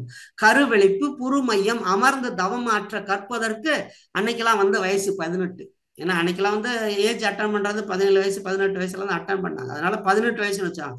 இப்ப ரொம்ப சீக்கிரமே ஏஜ் அட்டன் பண்றாங்க. அதனால இப்ப நம்ம 14 ஆக்கிட்டோம். அன்னைக்கு எப்படி 18 வயசு வச்சிருந்தாங்க. அதற்கு மேல் கருமுதிரா முன்னம், இந்த கரு முதிரா முன்னம், இந்த வித்து சக்தி முதிர்ச்சி அடைவா முன்னம் இந்த உயர் தவத்தை ஆற்றினால், சின்ன பிள்ளைக்கு இந்த குண்டல் சக்தி கொடுத்துட்டோம்னு வச்சுக்கோங்க, என்ன ஆகும்? கனல் மீறும் விரிவதனை உடல் தாங்காது. ஏன் சின்ன பிள்ளைக்கு குண்டல் யோகம் கொடுக்க கூடாது? உடம்பு தாங்காது, அதோடைய ஆற்றலை தாங்கக்கூடிய தன்மை அந்த உடம்புக்கு இல்லை. அப்ப அதுக்கு என்ன செய்யணுமா? கருதவத்திற்கு ஏற்ற அருகதை 16, அன்னைக்கு 18, இன்னைக்கு 14 வச்சிருக்கோம். அப்பருவம் வரையில் கருத்தை வீர்த்து உருவத்தில் ஒளியில் ஒன்றல் நன்றே. அந்த ஒரு குறிப்பிட்ட ஏஜ் வர்ற வரைக்கும் என்ன செய்யணும்? இந்த கான்சென்ட்ரேஷனுக்காக இந்த உருவ வழிபாடு ஆலய வழிபாடு நல்லது, நன்றே. கரு முதிர்ந்தும் கருத்தை விரித்தாற்றும் வழிபாடு. எல்லாம் முதிர்ச்சி அடைஞ்சிட்டோம், தவம் செய்யக்கூடிய நமக்கு ஆற்றல் வந்தாச்சு. அதுக்கான பக்குவம் வந்த பிறகும் கருத்தை விரித்தாற்றும் வழிபாடு. இந்த கருத்தை விரித்தாற்று அதுலெல்லாம் ஆழ்ந்து தவம் செய்யக்கூடிய தன்மை வந்த பிறகும் நம்ம வழிபட்டு கொண்டிருந்தோம்னா, அந்த ஆலய வழிபாடு, உருவ வழிபாடு செய்து கொண்டிருந்தால் அது என்னதுக்குன்றார் மகரிஷி, கனி இருப்ப காய் உண்ணும் கருத்துக்கும் தேர்வீர். கனி இருக்கும்போது காயை சாப்பிட்ற மாதிரி அன்னைக்கு வள்ளுவர் சொன்ன அதே வார்த்தையை பயன்படுத்துற, கனி இருப்ப காய் கவர்ந்து இனிய உளவாக இன்னாத கூறல் கனி இருப்ப காய் கவர்ந்துட்டுன்னு வள்ளுவர் சொன்ன மாதிரி, கரு முதிர்ந்தும் கருத்தை விரித்தாற்றும் வழிபாடு.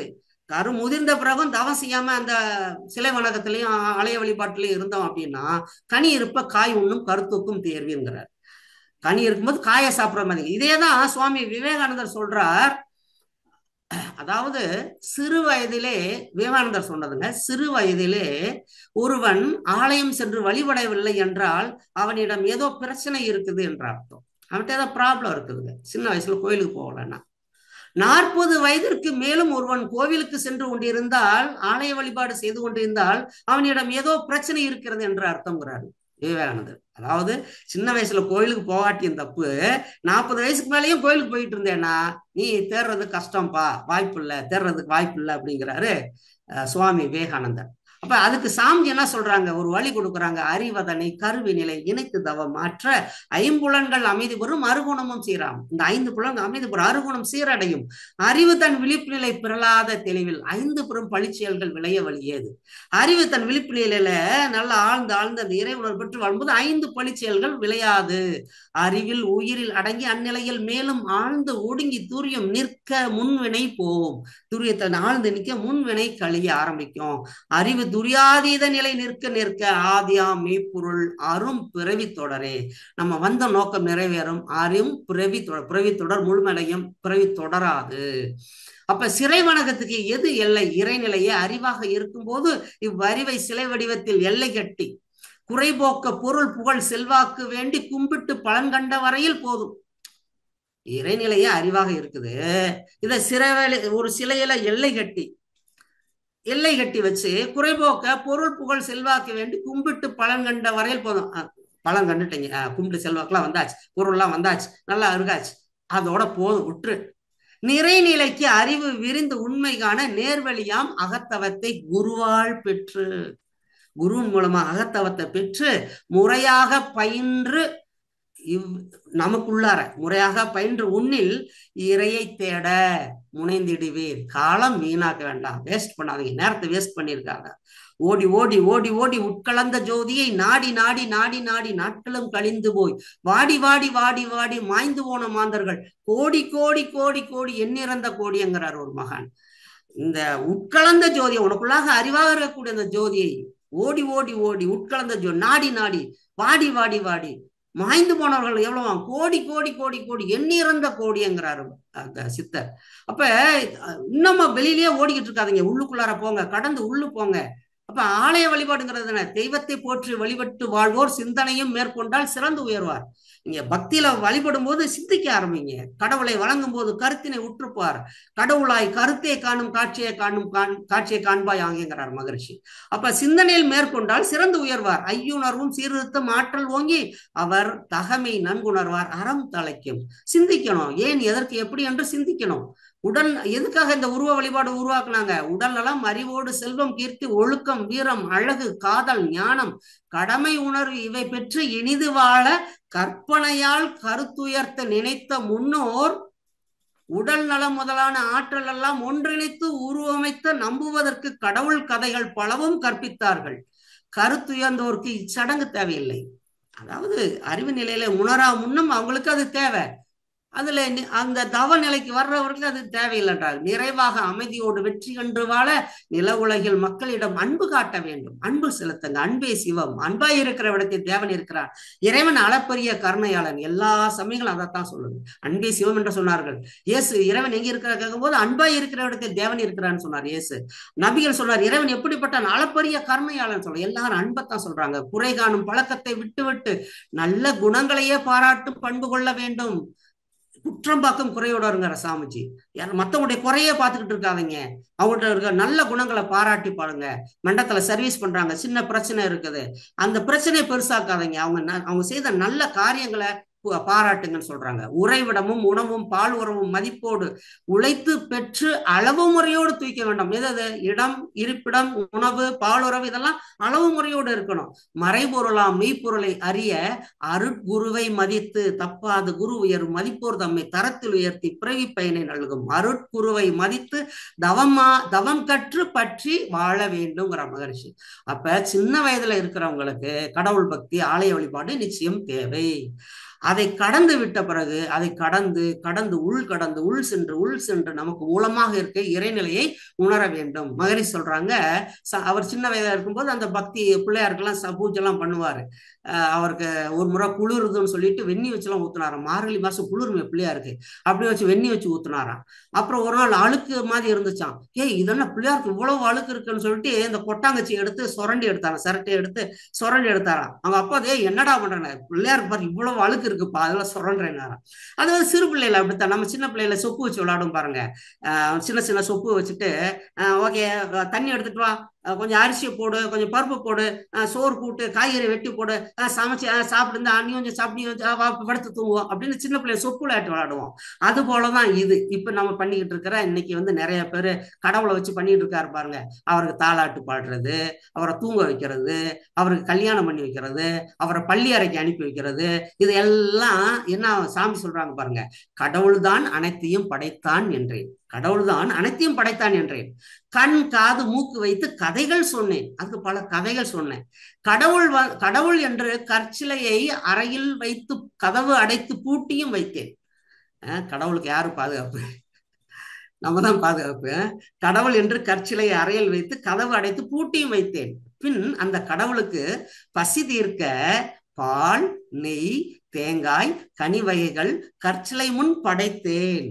ஆனால் கடவுள் நிலை அறிந்த பின்பு, கடவுள் நிலை அறிந்த போது என் செய்கை எல்லாம், நான் செஞ்சதெல்லாம் கண்டு விட்டேன் சிறு பிள்ளை விளையாட்டாய். எப்படி சின்ன பிள்ளை நம்ம சொப்பு வச்சு விளையாடுறோமோ அது போல கடவுளை வச்சு விளையாட்டு தான் இன்னைக்கு நிறைய பேர் செய்துகிட்டு இருக்கிறாங்க. அப்போ உடனே நீ எல்லாம் என்கிட்ட எனக்கு ஐயோ நீங்க என்ன கடவுள் மறுப்பாளரா, நீங்க என்ன சாமி இல்லைன்னு சொல்றீங்களான்னு கேட்டுறாதீங்க. நாம அப்படி சொல்லலை, சாமிஜி அப்படி சொல்லலை, நாமளும் அப்படி சொல்லலை. என்ன சொல்றோம்? இறைநிலையானது எங்கும் இருக்கிறது, அது இல்லாத இடமே இல்லை அப்படின்னு சொல்லும் போது, நாராயணன் எங்க இருக்கிறான்னு புராணத்துல கேட்கிறாங்க. தூணிலும் இருப்பான், துரும்பிலும் இருப்பான். சிவம் எங்க இருக்கிறது? எங்கும் சர்வம் சிவமயம், சர்வம் சக்திமயம், இப்படிதானே சொல்லி இருக்கிறாங்க. ஒன்னின் ஆள் ஆளின் ஒன், இப்படிதானே சொல்றாங்க. எவன் ஒருவன் எல்லா இடங்களிலும் எல்லா பொருளிலும் என்னைக்கான வல்லவனோ அவனை விட்டு நான் நீங்குவதில்லை, அவன் என்னை விட்டு நீங்குவதில்லை என்ன கீதையில கண்ணன் சொல்றதா சொல்றாங்க இல்லையா? சோ இதெல்லாம் என்ன சொல்றாங்க? இறைவன் எங்கும் நீக்கும் வரை இருந்திருக்கு, இறை சக்தியானது எங்கும் நிறைந்திருக்கிறது. அங்க எங்கும் நிறைந்து இருக்கக்கூடிய இறை சக்தியை ஒரு எல்லைக்குள்ளார வச்சு வழிபடுது என்பது ஆரம்ப காலத்துக்கு சரி. நிறையறிவில் முழுமை பெற நினைப்போருக்கு அது போதாது. உங்களுக்கு பொருள் இதுக்காக நீங்க சாமியை கும்பிடுறீங்க. நிறைய பேர் இன்னைக்கு எதுக்கு சாமி கோயிலுக்கு போறாங்க? வேண்டிக்கிறதுக்கு தான். அதை கூட இதை கொடுங்கிறதுக்கு வேண்டிக்கிறதுக்கு தான் கோயிலுக்கு போறாங்க. இன்னும் சில பேர் இவன் தான் சாமியை தீர்மானிக்கிறான். என்னது, இந்த சாமிக்கு இந்த கோயிலுக்கு போ, இந்த சாமி சக்தி வாய்ந்தது, நீ கேட்டதை கொடுக்கும், அந்த கோயில அந்த சாமிக்கு பவர் பத்தல கொடுக்காது அப்படின்னு பேசுறான். உண்மையை பார்த்தா கடவுள் மனிதனை படைத்தானா, மனிதன் கடவுளை படைத்தான் என்றான். கடவுள் மனிதனை படைக்கவில்லை. ஏனென்றால் இறைவனே தான் மனிதனாக இருக்கிறான், இறைவனே தான் அனைத்துமாக இருக்கிறது. ஆனால் மனிதன் தான் கடவுளை படைத்தான். எதற்காக? அறிஞர்கள் படைத்த கடவுள் தன்மை அவனுடைய அறிவினுடைய ஆற்றலை மேம்படுத்துவதற்காக, அடிப்படை தேவைகளை பூர்த்தி செய்து கொண்டு அறிவு நிலையை மேம்படுத்துவதற்காக ஏற்படுத்தினார்கள். பின்னாடி வந்தவர்கள் அதை வியாபாரமாக்க மாற்றிவிட்டார்கள். இந்த வியாபார வழிபாட்டிலிருந்து மாறி உண்மையான கடவுள் வழிபாட்டுக்கு வந்து, இறை வழிபாட்டுக்கு வந்து, ஆலய வழிபாட்டுக்கு வந்து ஆன்மா தனக்குள் லயமாகி, தனக்குள் மூலமாக இருக்கக்கூடிய இறைவனில் லயமாகி உண்மையான ஆலய வழிபாடு குரு வழியில் செல்வோம். அந்த ஆன்மா லயமாகட்டும். ஆன்மா லயமாகி முழுமை பேர் அடைந்து அந்த உணர்ந்த நிறையிலே அறநெறி வாழ்க்கை வாழ்ந்து யாருக்கும் துன்பம் தராமலும் துன்பப்படுவோருக்கு நம்மால் முடிந்த உதவியிலும் செய்து வாழ்வோம். அதற்கு எல்லாம் அல்ல இறையர்களும் குருவர்களும் துணை இருக்கட்டும். இந்த நல்லதொரு வாய்ப்பை கொடுத்த உலக சமுதாய சேவா சங்கத்தினுடைய ஐடி இயக்குநரகத்திற்கும் உலக சமுதாய சேவா சங்கத்திற்கும் சான்றோர் பெருமக்கள் அனைவருக்கும் நன்றியும் வாழ்த்துக்களையும் கூறி நம்மை நம்மை வழிநடத்தி கொண்டிருக்கக்கூடிய அருட்தந்தை அவர்களை வணங்கி வாழ்த்தி நிறைவு செய்கிறேன். வாழ்க வளமுடன், வாழ்க வளமுடன், வாழ்க வளமுடன். தற்பொழுது ஐயா அவர்கள் நம்முடைய கேள்விகளுக்கு சிறப்பாக பதில் அளிக்க இருக்கின்றார்கள். கேள்வி கேட்க விரும்பும் அன்பர்கள் தங்களுடைய கைபேசியை தாங்களே அன்மியூட் செய்து கொண்டு கேள்விகளை மட்டும் சுருக்கமாக கேட்கும்போது அது மற்றவர்களுக்கும் பயனுள்ளதாக இருக்கும் என்பதால் கேள்விகளை சுருக்கமாக கேட்குமாறு அன்போடு கேட்டுக்கொள்கிறோம். முதலாவதாக ராஜாராமன் ஐயா அவர்கள், வாழ்க வளமுடன் ஐயா. ஐயா வாழ்க வளமுடன். வாழ்க வளமுடன் ஐயா. ராஜாராமன், சென்னை பழந்தாங்க ஐயா. வாழமுடன் வாழமுடன் ஐயா. அருமையான தலைப்பு, நல்லா பேசுறீங்க. எப்படா ஏண்டா விட்டுட்டோன்னு இருக்கு, இன்னும் தொடர்ந்து நீங்க பேசலாம் போல கேட்டு எல்லாம் ஒரு மடையை தகுந்த மாதிரி அருமையான முதுநிலை பேராசிரியர் அளவுக்கு நீங்க மெயின்டைன் பண்ணிட்டீங்க. நல்லா இருந்ததுயா. நிறைய கருத்துக்கள், பாடல்கள், தத்துவங்கள் எல்லாத்தையும் மகரிஷியோட கருத்தோட ஒட்டி பேசுறீங்க. ரொம்ப சந்தோஷமா இருந்தது. எனக்கு 2 கேள்வி இருக்கு. ஒண்ணு வந்து, இந்த தட்டுங்கள் திறக்கப்படும் அப்படிங்கிற அந்த பைபிள் வசனத்துக்கு மகரிஷியோட ஒரு கருத்து சொன்னீங்க. அது நீங்க ஃபாஸ்டா சொன்னா என்னால் நோட் பண்ண முடியல. அது மீண்டும் மறுபடியும் சொல்லுங்க. 2வது, இந்த ஆலய வழிபாடுங்கிற தத்துவத்துல உள்ள தத்துவங்கள் அத்தனையும் நம்ம அறிவித்தலுக்குள்ள எப்படி அடங்கி இருக்குங்கிறது விளக்கமா கொடுங்க. வாழ்க வளமுடன். அதாவது அந்த கேளுங்கள் தரப்படும், தட்டுங்கள் திறக்கப்படும், தேடுங்கள் கிடைக்கும் என்றார் அப்படிங்கிறது தட்டுங்கள்ங்கிறது அதாவது அந்த காலத்துல அதாவது ஆரம்ப காலங்கள்ல எளிய முறை குண்டல் யோகம் இல்லாத போது பிரணயாமம், வாசியோகம் அந்த மெத்தேடுல தான் அவங்க வந்து குண்டலி சக்தி மேல கொண்டு வந்தாங்க. ஸோ அந்த மூச்சு காற்றை அவங்க அடக்கி அடக்கி மூச்சு காற்றை அழுத்தி அந்த மூச்சு காற்றின் மூலமாக மேல உயிர் சக்தி எழுப்பி அந்த மூச்சு காற்றின் மூலமாகவே துரியத்தை தட்டணும் அப்படிங்கிறது தான் அந்த தட்டுங்கள் திறக்கும் என்றார் அப்படிங்கிறது. அன்னைக்கு இருந்த மெடிடேஷன் மெத்தடு பிரணயாமம், வாசியோகம் மூலமாக மூச்சு காற்றின் மூலமாக ஒவ்வொரு மையங்களாக தட்டி அந்த தூரியத்தை திறக்கணும் அப்படிங்கிறது தான் தட்டுங்கள் திறக்கும் என்றார் அப்படிங்கிற கருத்து. மற்ற 2 உங்களுக்கு ஏற்கனவே புரிஞ்சிருக்கும் நினைக்கிறேன். அதாவது கேளுங்கள் நான் யார் என்று கேட்க வேண்டும், துரிய கதவை தட்ட வேண்டும் மூச்சின் மூலமாக. அப்படி தட்டும்போது கிடைக்கும், அது எது கிடைக்கும், இறைநிலை உணர்வு பெறலாம் அப்படிங்கிறது தான் அதோடைய தத்துவம். ஆலய வழிபாட்டு முறைகள்ங்கிறது பழைய இது. அன்னைக்கு அது வந்து எங்க சாமிக்கு எப்படி வச்சிருக்கிறாருன்னு கேட்குறீங்க. அன்னைக்கு இருக்கிற வழிபாட்டு முறைகள் மகர்ஷி வைக்கல. இது வந்து நமக்குள்ளார தவமாற்றி நம்ம உயிரை நாமே உணர்வதற்கான ஒரு முறைகளை வச்சிருக்கிறாங்க. அன்னைக்கு வைத்திருந்தது அந்த வழிபாட்டு முறைகளை மகரிஷி எங்கேயும் குறைலாம் சொல்லலை. ஆனால் அது ஆரம்ப நிலை எல்லா மகான்களும் அதான் சொல்றாங்க. வள்ளலாரா இருக்கலாம், விவேகானந்தரா இருக்கலாம், பாரதியாரா இருக்கலாம், ஔவையாராக இருக்கலாம், எல்லாருமே வந்து ஆரம்ப காலத்துல பக்தியில இருந்தவங்க தான்.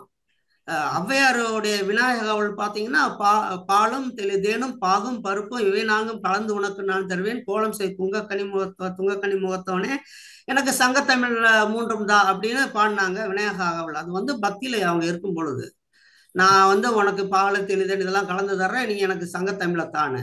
அதே ஔவையார் வந்து ஞான நிலைக்கு வரும்போது பாடும்போது சீத கலப செந்தாமரைப்பும் பாதச்சலமும் பள்ளிசை பட பொன்னறிஞானும் பூந்திகள் ஆடையும் வண்ணமருங்கில் வளர்ந்தலுக்கப்ப பேழை வயிறும் பெரும்பாரக்கோடும் வேள முகமும் விலங்கு செந்தூரமும் மஞ்சு கரமும் மங்குச பாசம் நெஞ்சிற்குடி கொண்ட நீலமேனியும் 4 வாயும் 4 பயிலும் 3 கண்ணும் 9 சூடம் 2 செவியும் இளங்கன் முடியும் 2 முப்பொருள் திருவள்ளி மார்பும் சொல் பதம் கடந்த துரிய மெய்ஞான அற்புதன் என்ற கற்பக களிரங்களை. சொல் பதம் கடந்த துரிய மெய்ஞான அற்புதன் என்ற கற்பக களிரை. முப்பல நுகர மூஷிக வாகன இப்பொழுது என்னை ஆட்கொள்ள வேண்டி தாயா எனக்கு தானெழுந்தறி மாயா பிறவி மயக்க மறுத்தே குண்டலி அதனில் கூடிய அசைய விண்டலு மந்திரம் வெளிப்பட உரைத்து அந்த குண்டலி சக்தியில மூலாதாரத்து மூண்டலு கணலை காலால் எழுப்பும் கருத்தறிவித்தே எல்லாம் வந்து இந்த தத்துவத்துக்கு வந்துடுறாங்க.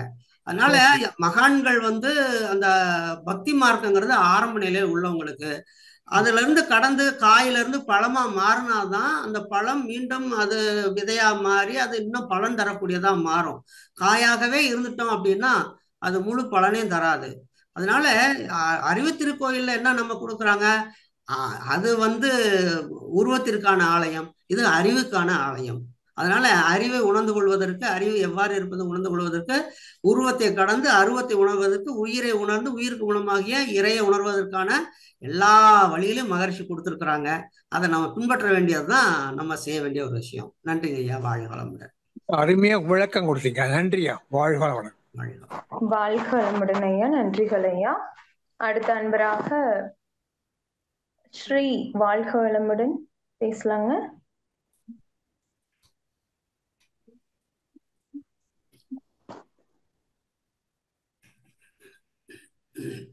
சாந்தி சுந்தரம் அம்மா வாழ்க வளமுடன். காயத்ரி அம்மா, வாய்ப்புக்கு நன்றி. ஐயா சேர்மன் ஐயா, வாழ்க வளமுடனுங்க ஐயா. அந்த காலத்துல திருவிழாக்கு போனதெல்லாம் ஞாபகப்படுத்துனீங்க, சூப்பரா இருந்தது. ஆலய வழிபாடு உடைய ஒவ்வொரு ஸ்டெப்ஸையும் அப்படியே விளக்கமா கொடுத்துட்டு இருந்தீங்க. ரொம்ப ஃபாஸ்டாவும் அதே சமயம் மடை திறந்த வெள்ளம் போல எங்களுக்கு கிடைச்சிச்சுங்க. இன்னும் கொஞ்சம் இதுல செகண்ட் பார்ட் இருக்குன்னு நினைக்கிறீங்க. கண்டிப்பா இது பெரிய சப்ஜெக்ட்டுமா, அதனால கொஞ்சம் குறித்த நேரத்துல முடிக்கணும்னு சொல்லும்போது கொஞ்சம் வேகமா ஆமாங்க ஆமாங்க, ரொம்ப அற்புதமா இருந்தது ஐயா. எந்த கடவுளுமே எனக்கு பலி கொடுன்னு சொல்லவே இல்லை. ஆனாலும் நம்மளுடைய கோவில்ல பலிபிடம் இருப்பதற்கு மகரிஷி சொன்னாங்க, இந்த மாதிரி தமிழம் இருக்கக்கூடிய அந்த 3 கண்மங்களை விளக்கணும். அதை முடிச்சுட்டு நம்ம நேரடியான ஒரே சிந்தனையோடு அந்த ஆழ்நிலையில அன்பும் கருணையோடு நம்ம அந்த இறைநிலை அடையும் போதுதான் நம்ம இறைவனை பார்க்க முடியுங்கிறதுக்காகத்தான் அந்த பலிபிடம் என்று ஒரு இதை கொண்டு வந்தாங்க கோயில்னு சொன்னாங்க. அதை பற்றி விளக்கம் கொடுக்க முடியுமாங்கய்யா? இல்ல, அந்த பலிபீடம் பற்றி மகர்ஷி அப்படி சொன்னாங்களான்னு எனக்கு தெரியலம்மா. அப்படி இருந்தா நீங்க எனக்கு அனுப்பி வைங்க, நான் தெரிஞ்சுக்கிறேன். எனக்கு தெரிஞ்சு மகரிஷி பலிபீடத்துக்கு இப்படி ஒரு அர்த்தம் சொன்னது எனக்கு தெரியல, மேபி எனக்கு தெரியாது. ஆனா இந்த பலியிடுதல் அப்படிங்கிறது எப்படி வந்துச்சு அப்படின்னா, ஆரம்ப காலங்களில் மனிதன் மிருகங்களை வாழ்ந்து கொண்டிருந்தா, அதுக்கப்புறமா தான் கடந்து வந்து நாகரிக வளர்ச்சியில வரும் பொழுது அந்த இறை தேடல், இறை வழிபாடுன்னு வரும் பொழுது முதல்ல அவன் தன்னுடைய முன்னோர்களை தான் வழிபட்டான். முன்னோர் வழிபாடு தான் அந்த குலதெய்வ வழிபாடு. கிராமங்கள்லாம் பார்த்தீங்கன்னா ஐயனார் கோயில், ஈவன் மாரியம்மன், காளியம்மன், முத்தாளம்மன், கன்னிமார், முனீஸ்வரன், கருப்பசாமி, இது எல்லாம் பார்த்தீங்கன்னா முன்னோர் வழிபாடு. அதாவது அந்த சமுதாயத்தை சேர்ந்தவர்களுக்காகவோ அந்த ஊரை சேர்ந்தவர்களுக்காகவோ தங்கள் உயிரையே தியாகம் செய்து அவங்களுக்காக வாழ்ந்த முன்னோர்களை அவங்கள வழிபடுற முறையில் தான் முன்னோர் வழிபாடு. அதுதான் இந்த பலியிடுற வழிபாடு வந்தது. இப்ப நம்ம வீட்டிலே பார்த்துக்கோங்களேன், ஒருத்தர் இறந்துட்டாங்க அப்படின்னா அவங்களுக்கு 3ஆம் நாள் காரியம் பண்ணும்போது அவங்க என்னென்னலாம் விரும்பி சாப்பிடுவாங்களோ அதெல்லாம் படையல் பண்ணி யார் சாப்பிடுவோம்? நம்ம தான் சாப்பிடுவோம். ஸோ அந்த மாதிரி தான் அது ஆரம்பிச்சிச்சு. அந்த காலத்துல நம்முடைய முன்னோர்களை வழிபடணும்னு சொல்லும்போது அவங்களுக்கு எது எதெல்லாம் பிடிக்குமோ அதை படைத்தல் அப்படின்னு சொல்ற வரும்போது அன்னைக்கு அவங்க ஆடு வெட்டி சாப்பிட்ருப்பாங்க, மாடு வெட்டி சாப்பிட்ருப்பாங்க, சாராயம் குடிச்சிருப்பாங்க, சுருட்டு பிடிச்சிருப்பாங்க. ஸோ எதெல்லாம் செய்தாங்களோ அது அவங்களுக்கு பிடிக்கும்னு இவங்க நினைச்சுக்கிட்டு அப்படி பண்ணாதான் நல்லா இருக்கும்னு நினைச்சு உருவாக்குனது தான் அந்த பலியிடக்கூடிய ஒரு விஷயங்கள். அதனாலதான் மகரிஷி சொல்றது, கோவிலுக்கு போறதுங்கிறது அவங்களுடைய விருப்பம். தவம் செய்யற ஆரம்பிச்சவங்க கோயிலுக்கு போறது எதுக்கு போவாங்கன்னு அவங்களுக்கு தெரியும். அங்க போய் தவம் பண்ணிட்டு தான் வருவாங்க. குறிப்பா இந்த பலியிடுற கோயிலுக்கு போகாம இருக்கிறது நல்லதுன்னு சொல்லியிருக்காங்க. ஏன்னா அந்த காந்த களம் அவ்வளவு நல்லா இருக்காது. அது ஆரம்ப காலத்துல குலதெய்வ வழிபாடு முறைகள்ல அந்த பலியிடுற விஷயங்கள் அப்படிங்கிறது இருந்துச்சுங்க. இன்னைக்கு அது தேவையில்லை. இப்ப அததான் உதாரணமா சொல்லுவாங்க. அந்த கண்ணப்பார் நாயனார் புராணத்துல சொல்லுவாங்க பாருங்க, அந்த பிராமணர் சுத்தப்படுத்தி வழிபடுவாரு. அவர் எப்படி ஒரு பன்றி மேய்க்கிறவர், அவர் என்ன செய்வார், நான் சாப்பிட்ற மாதிரி தான் சாமி சாப்பிடும் அப்படின்னு நினைச்சு அவர் பன்றிக்கறி அவர் படைக்கிறாரு. ஸோ இது அவரவர் நிலையில அந்த வழிபாடு முறைகள் இருந்தது. அறிவிலே தெளிவு வரும்போது அதெல்லாம் கடந்து வந்துடலாம் அப்படிங்கிறதா மகிழ்ச்சியுடைய கருத்து. வாழ்க வளமுடன். அவரும் நாயன்மாரா மாத்திட்டாங்க இல்லைங்க, சிவன் அப்படிதானங்க இருக்கு. இல்ல, அவர் அதை வச்சு படைத்தாலும் பின்னாடி இறை உணர்வு பெற்றதுனால அவர் நாயன்மாரா மாறுறாரு. அவர் படைச்சதுனால நாயன்மார் கிடையாது. கண்டிப்பாங்க. அவர் பின்னாடி அதுல இந்த புராணங்கள்ல இருக்க கதைகள்லங்க ஒரு உட்கருத்து இருக்கும். அந்த உட்கருத்தை பார்த்தோம்னா அவங்க பிற்காலத்துல ஞான நிலைக்கு வந்திருப்பாங்க. அந்த ஞான நிலைக்கு வந்ததை பெரும்பாலும் மறைச்சிட்டு அவர் கடவுளை வழி, ஏன்னா ஞானத்தை கொண்டு வந்துட்டா வியாபாரம் நடக்காதுங்க. பக்தியில மட்டுமே வச்சுட்டு இருந்தா வியாபாரம் நடக்கும். அப்ப என்ன செய்யறாங்க, அந்த ஞான நிலைக்கு வந்தாருங்கிறத மறைச்சிட்டு அந்த பக்தியை கொண்டு வந்துடுறாங்க. ஒரு உதாரணம் சொல்லணும்னா, இவர் அம்பாள் இது பண்ணா சொல்லுவாங்களே, என்னாரு அவரு, அந்த மகான் பேர் என்னங்க, அபிராமி பட்டர் ஞான நிலையில இருக்கிறாருங்க. ஞான நிலையில இருக்கும் பொழுது அந்த அரசன் கேட்கிறான், இன்னைக்கு என்ன தீதின்னு கேட்கிறான். அவர் பௌர்ணமின்னு சொல்றாரு. ஆக்சுவலா அன்னைக்கு அமாவாசை, ஆனா பௌர்ணமின்னு சொல்றாரு. அப்ப அந்த அரசன் கேட்கறான், இது எப்படி அமாவாசை அன்னைக்கு பௌர்ணமி சொல்ற? அப்ப நீ ஒரு பிராமணன், நீ குடிச்சிட்டு வந்துதான் இருக்கிற, இன்னைக்கு சாயந்தரம் நிலா வரலைன்னா உன்னை வந்து சவுக்கால அடிப்பேன்னு சொல்லிட்டு போயிடுறாரு. இது வரைக்கும் அந்த அந்த கதையில நடந்த விஷயம். அதுக்கப்புறம் எப்படி மாத்திடுறாங்க, இவர் வந்து அபிராமி அந்தாதி பாடினார், பொங்கு கணங்குலைன்னு பாடினார். பாடின உடனே அம்பாள் வந்து தன்னுடைய காதல இருந்ததை கழட்டி வீசினாங்க. உடனே அது நிலா வந்துருச்சு, பௌர்ணமி வந்துருச்சுன்னு ஒரு கதையில ஒரு இன்சர்ட் பண்ணிட்டாங்க. ஆக்சுவலா அது கிடையாது. அவருடைய சீடர்கள் அந்த அரசனை சந்திச்சு, இல்லைங்க அவர் வந்து ஒரு மகான், அவர் வந்து உயர்ந்த நிலையில இருக்கிறாரு, நாம இங்கிருந்து பார்க்கும் பொழுதுதான் அந்த நிலா வந்து வளர்பிறை தேய்பிறை அமாவாசை பௌர்ணமிலாம், நீங்க மேல சுத்தவெளிக்கு போயிட்டு இருந்தா அங்க இருந்து பாத்தீங்கன்னா என்னைக்குமே நிலா பூரணமா தான் இருக்கும், என்னைக்குமே பௌர்ணமி தான். சோ அவர் வந்து உயர்ந்த நிலையில இருந்து அவர் நிலாவை பார்க்கிறார், அது பௌர்ணமியா இருக்கு, அதனால அவர் பௌர்ணமி சொன்னார்னு விளக்கம் கொடுத்து அவங்க விளங்க வைக்கிறாங்க. இதுதான் ஆக்சுவலா நடக்கக்கூடிய ஒரு விஷயம். சோ பக்தியில வந்து ஞானத்துக்கு கொண்டு வருவதற்கான ஏற்படுத்த பக்தி இந்த சில வியாபாரிகளால் ஞானம் மறைக்கப்பட்டு விட்டதுனாலதான் இந்த மாதிரி சிக்கல்கள்லாம் நடந்தது.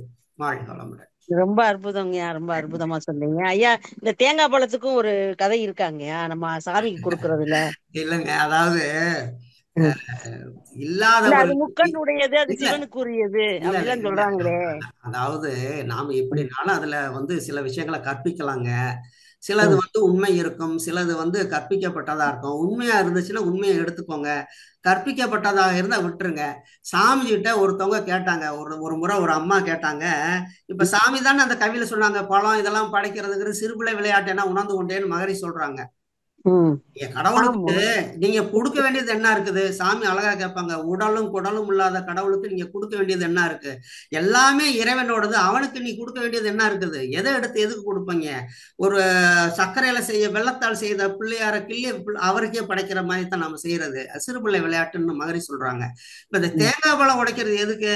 இல்லாதவர்களுக்கு கொடுக்கணுங்க. அது கடவுள் பேரால ஒரு அறநெறி வைக்கணும். அப்ப வந்து சாமி பேரால கும்பிட்டு அதனுடைய ஒரு பகுதியை பிறருக்கு கொடுத்து வாழுங்க அப்படின்னு சொல்றதுக்காக தான் இந்த இந்த பொருட்களை, இந்த மாவிளக்கு எடுக்கிறது, அது இதுன்னு எல்லா பொங்கல் வைக்கிறது எல்லாமே அறநெறி பகிர்ந்து உண்டு வாழணும் அப்படிங்கிறதுக்காக தான் அது உருவாக்குனாங்க. இல்லாத காலத்துல இருக்கிறவங்க இல்லாதவங்களுக்கு கொடுத்து வாழணுங்கிறதுக்கு தான் உருவாக்குனாங்க. அதனால இதுல வேற உட்கருத்து அப்படிங்கிறதெல்லாம் பின்னாடி வந்தவங்க சேர்த்துக்கிட்டது. சாமி கிட்ட ஒரு அம்மா கேட்டாங்க, சாமி நீங்க வந்து சொல்றதெல்லாம் கேட்கும் பொழுது எனக்கு இந்த கோயிலுக்கு போய் தேங்காய் பழம் உடைக்கிறது இதெல்லாம் வந்து தேவையில்லைன்னு தெரியுது சாமி. ஆனா வீட்டுல இருக்கிறவங்க அதை ஒத்துக்க மாட்டாங்க. நான் என்ன பண்றது? எனக்கு அறிவுக்கு தெரியுது இதெல்லாம் தேவையில்லைன்னு, ஆனா வீட்டுல இருக்கிறவங்களுக்கு அது தெரியலையே, நான் என்ன பண்றது அப்படின்னு கேட்டாங்க. சாமி சிரிச்சுக்கிட்டே சொன்னாங்க, ஒரு தேங்காய்க்கு 2 தேங்காயை வாங்கி கொடுங்க, ஒரு தேங்காய்க்கு 2 தேங்காயை வாங்கி கொடுங்க, அதுல பாதி தேங்காய் குருக்களுக்கு போகும், பாதி தேங்காய் வீட்டுக்கு சட்னிக்கு வரும், எல்லாம் நல்லதுக்கு தான் அப்படின்னாரு. சோ இவ்வளவுதாங்க. பிறருக்கு அறநெறி, ஒரு உதவி செய்யணும், பொருள் உதவி செய்வதற்காக தான் இந்த மாதிரி விஷயங்கள்லாம், பொங்கல் வைக்கிறது, தேங்காய் விளை உடைக்கிறது, மாவிளக்கு எடுக்கிறது, அதுல ஒரு பகுதியை இல்லாதவங்களுக்கு கொடுப்பாங்க. எனக்கெல்லாம் இந்த வீரபாண்டி மாரியம்மன் கோயில்ல மாவிளக்கு வச்சு அந்த மாவிளக்கு சாப்பிடறதுக்கு அந்த மாவு அவ்வளவு டேஸ்டா இருக்கும், நல்லா இருக்கும். ஆமா, இல்லாதவங்களுக்கு கொடுக்கும்போது இன்னும் டேஸ்டா இருக்குங்க. அதுக்காக உருவாக்குனதுதான் அதெல்லாம். வாழ்க வளமுடன். நானும் தேனி பெரிய குழந்தைங்க வீரவாண்டி திருவிழாக்கு வந்திருக்கேன். நிறைய அந்த விளக்கு கிட்ட இருக்கிறது ரொம்ப டேஸ்டா இருக்குங்க. நன்றி. ஆமாமா, நன்றிமா ஐயா. என்னுடைய வாழ்த்துக்கள்ங்கய்யா. வாழ்க வளமுடன். நன்றிங்கம்மா. காயத்ரிமா. வாழ்க வளமுடன். வாழ்க வளமுடன். அன்பர்கள், நேரம் குறைவாக இருக்கின்ற காரணத்தினால் கேள்விகளை சுருக்கமாக கேட்குமாறு தாழ்மையோடு கேட்டுக்கொள்கிறோம். அடுத்த அன்பராக ஸ்ரீ அவர்கள். வாழ்க வளமுடன். ஐயா வாழ்க வளமுடன். வாழ்க வளமுடன். ஐயா அருமையான விளக்கம் கொடுத்தீங்க. ஐயா ஒரு கேள்விங்கய்யா, இப்ப ஆன்மலயம் ஆலயம் அப்படின்ட்டு ஆன்மாங்கிறது ஆன்மலையா? அப்ப கருமையம் தானே இங்க ஆன்மாவா இருக்குது. அப்ப ஆன்மாங்கிறது பொதுவா மாதிரி சொல்றது உயிர், மனம், ஆன்மா, உள்ளம் எல்லாமே பொதுவா தொகுத்து பார்த்தா எல்லாமே ஒண்ணுங்க. பகுத்து பார்க்கும்போது உயிர் இயங்கும் போது காந்தம், காந்த மூளையில இயங்கும் போது மனம். அப்ப ஒவ்வொன்றுக்கும் பகுத்து பார்க்கும்போது வேற வேறு பேர் கொடுக்குறோம். உயிர்னு கொடுக்குறோம், காந்தம் கொடுக்குறோம், மனம் கொடுக்குறோம். மனம் இயங்கி பெற்ற பதிவுகள், அது அந்த பதிவுகள் தான் ஆன்மா. அந்த ஆன்மா எங்க பதிஞ்சிருக்கு? கருமயத்துல பதிஞ்சிருக்கு. சோ மொத்தத்துல பார்த்தோம்னா எல்லாமே ஒண்ணுங்க. பகுத்து பகுத்து பார்த்தா ஒவ்வொன்றுக்கும் கொஞ்சம் கொஞ்சம் வித்தியாசம் இருக்கு பாருங்க, அதுல வித்தியாசப்படுகிறது. ஸோ ஆன்மா லயம் ஆகுது. எதுல லயமாகும்? ஆன்மா வந்து பெற்ற பதிவுகள் மூலமாக, அந்த பதிவுகள் மூலம் ஓடிக்கிட்டு இருந்த ஆன்மாவை, அந்த ஆன்மாவுக்கு மூலமா இருக்கிறது எது? பதிவுகளுக்கு மூலம் மனம், மனதுக்கு மூலம் காந்தம், காந்தத்துக்கு மூலம் உயிர். அப்ப உயிர்ல ஒடுங்கணும். உயிருக்கு மூலம் எது? இறைநிலை. அப்ப இறைநிலையில ஒடுங்கணும். அப்ப இறைநிலையில ஒடுங்கணுங்கிறது தான் நோக்கம். அதுதான் ஆன்மா லயமாவது ஆலயம். வாழ்களமுடன். சிறப்புங்க ஐயா. இன்னொரு ஒரு கொஸ்டின் ஐயா. அந்த இயற்கை சீற்றத்தினால கருமையும் பாதிக்கப்படும் ஐயா? ஆமா, அது கொஞ்சம் சொல்லுங்க எப்படின்னு. இல்ல இயற்கை சீற்றவரும் பாதிக்கப்படுறது. இதை நம்முடைய மகரிஷி சொல்லுவாங்க பாருங்க, நம்முடைய இன்பத்துக்கும் துன்பத்துக்கும் செயற்கை காரணம் உண்டு, இயற்கை காரணம் உண்டு. இயற்கை காரணம் என்ன? கருவமைப்பு, கோள்களின் நிலை, எதிர்பாராம இருக்க நடக்கும் சந்தர்ப்ப மோதல்கள். இந்த எதிர்பாராம நடக்கும் சந்தர்ப்ப மோதல்கள் தான் இந்த இயற்கை சீற்றங்கள்லாம் வருது. அதே மாதிரி செயற்கை காரணத்துல என்னது? எண்ணம், சொல், செயல். எண்ணம், உணவு வகை, செயல். இது அவ்வளவுதான். அதனால அதுல வந்து இயற்கை சீற்றம் வரும்போது நம்ம மனம் பாதிக்கத்தானே படுது. நம்மளை சார்ந்த ஒருத்தர் பாதிக்கப்பட்டாங்கன்னா அந்த அந்த பதிவுகள் 6 இடத்துல பதியுது இல்லையா? அப்ப கருமயத்துல பதியுது இல்லையா? அப்ப ஆன்மா பாதிக்கத்தானே படுங்க. சிறப்புங்க, நன்றிங்க. வாழ்க வாழ்க வளமுடன் ஐயா. நன்றிகளையா. அடுத்த அன்பராக மைத்திலி தீனதயாளன். வாழ்க வளமுடன் அம்மா. வாழ்க வளமுடன்மா. தேங்க்யூமா ஐயா. வாழ்க வளமுடன். மைத்திலிதான் உங்களுக்கு தெரியும் யாரு? வேலை தெரியுமா? வாழ்க ஐயா. நீங்க கேளுங்கள் கொடுக்கப்படும், தட்டுங்கள் திறக்கப்படும் இருக்கீங்களா? நான் கிறிஸ்டின் ஸ்கூல்ல படிச்சேன். நான் என்ன நினைச்சுக்கிட்டேன், நம்ம சாமிட்டு வந்த பிறகு கேளுங்கள் கொடுப்போம், தீட்சை கொடுக்கறதுக்கு கேளுங்க, தட்டுகள் நம்ம மூலாதாரத்தை தடவி தானே பண்ணி தட்டி தானே இருக்கிறோம். நான் அப்படிதாங்க ஏன் நினைச்சிட்டு இருந்தேன். சரி அவங்க ஆனா ஆக்சுவலா கிறிஸ்டின் இதுல எப்படி பண்ற மாதிரி தெரியலையே நினைச்சேன். இப்ப நீங்க சொன்னீங்க பாத்தீங்களா அந்த வாசி யோகம் இந்த இதுன்னு, அது மூலமா தான் எழும்பும்போது இன்னைக்கு ஃபர்ஸ்ட் டைம் வந்து இப்படிங்கிறது தெரிஞ்சுது. ரொம்ப நன்றிங்க. அப்புறம் இன்னும் வந்து முந்தா நாள் தான் குலதெய்வத்துக்கு படவிடுறா ஆரணில இருந்து போகும். இப்ப குலதெய்வம்னா யூஸ்வலா வந்து இந்த பலி கொடுக்கறதுலாம் இருக்குது கரெக்ட்.